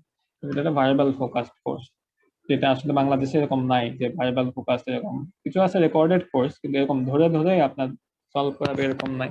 তো যারা মনে করেন যে না আমার আসলে পড়া হচ্ছে না, কোর্সটাকে আমি এনরোল করলে ভালো হবে, ভাই সলভ করবে, সেটা আমি এটা ট্র্যাকে থাকবো এবং ভাইয়ের স্ট্র্যাটেজি গুলো আপনি বুঝতে পারবেন, আপনারা কোর্সে এনরোল করতে পারেন। তো আমার জায়গা থেকে বক্তব্য হচ্ছে আমরা যে মানে বিগিনার কোর্সে যেটা কভার করছি দ্যাট ইজ এনাফ টু হচ্ছে মানে প্রিপেয়ার ইউরসেলফ ফর জিআরই। হ্যাঁ, যদি আপনি নিজের মধ্যে সেই গরজটা থাকে আপনি নিজেই শেষ করতে পারবেন। কিন্তু আপনি মনে আমার ফাইন্যান্সিয়াল ক্যাপাসিটি আছে এবং মনে হচ্ছে যে আমি একটু নিজেকে প্রেসারের মধ্যে রাখলে ভালো হবে এবং ভাইয়ের কাছ থেকে আমি স্ট্র্যাটেজি শিখতে চাই, you are invited to join the course. কিন্তু আমরা এই কোর্সটা পড়ানোর সময় এমন ভাবে পড়াইছি যে আপনি নিজে যাতে বাকি প্রিপারেশনটা নিয়ে পরীক্ষার হলে বসতে পারেন। ঠিক আছে, তাহলে আমি যাচ্ছি, 2-1 জন চলে গেছে, আমার নিজেরও একটা ক্লাস চলতেছে, তো ক্লাসে জয়েন করি। ভালো থাকবেন সবাই, আমার কোনো দোষ ত্রুটি হয়ে থাকলে ক্ষমা সুন্দর দৃষ্টিতে দেখবেন, আর যদি কিছু শিখে থাকেন এখান থেকে সেটা কাজে লাগানোর চেষ্টা করবেন। ঠিক আছে, তাহলে আল্লাহ হাফেজ, আসসালামু আলাইকুম। তোমাকে অনেক ধন্যবাদ। আচ্ছা, থ্যাংক ইউ ভাই, আল্লাহ হাফেজ।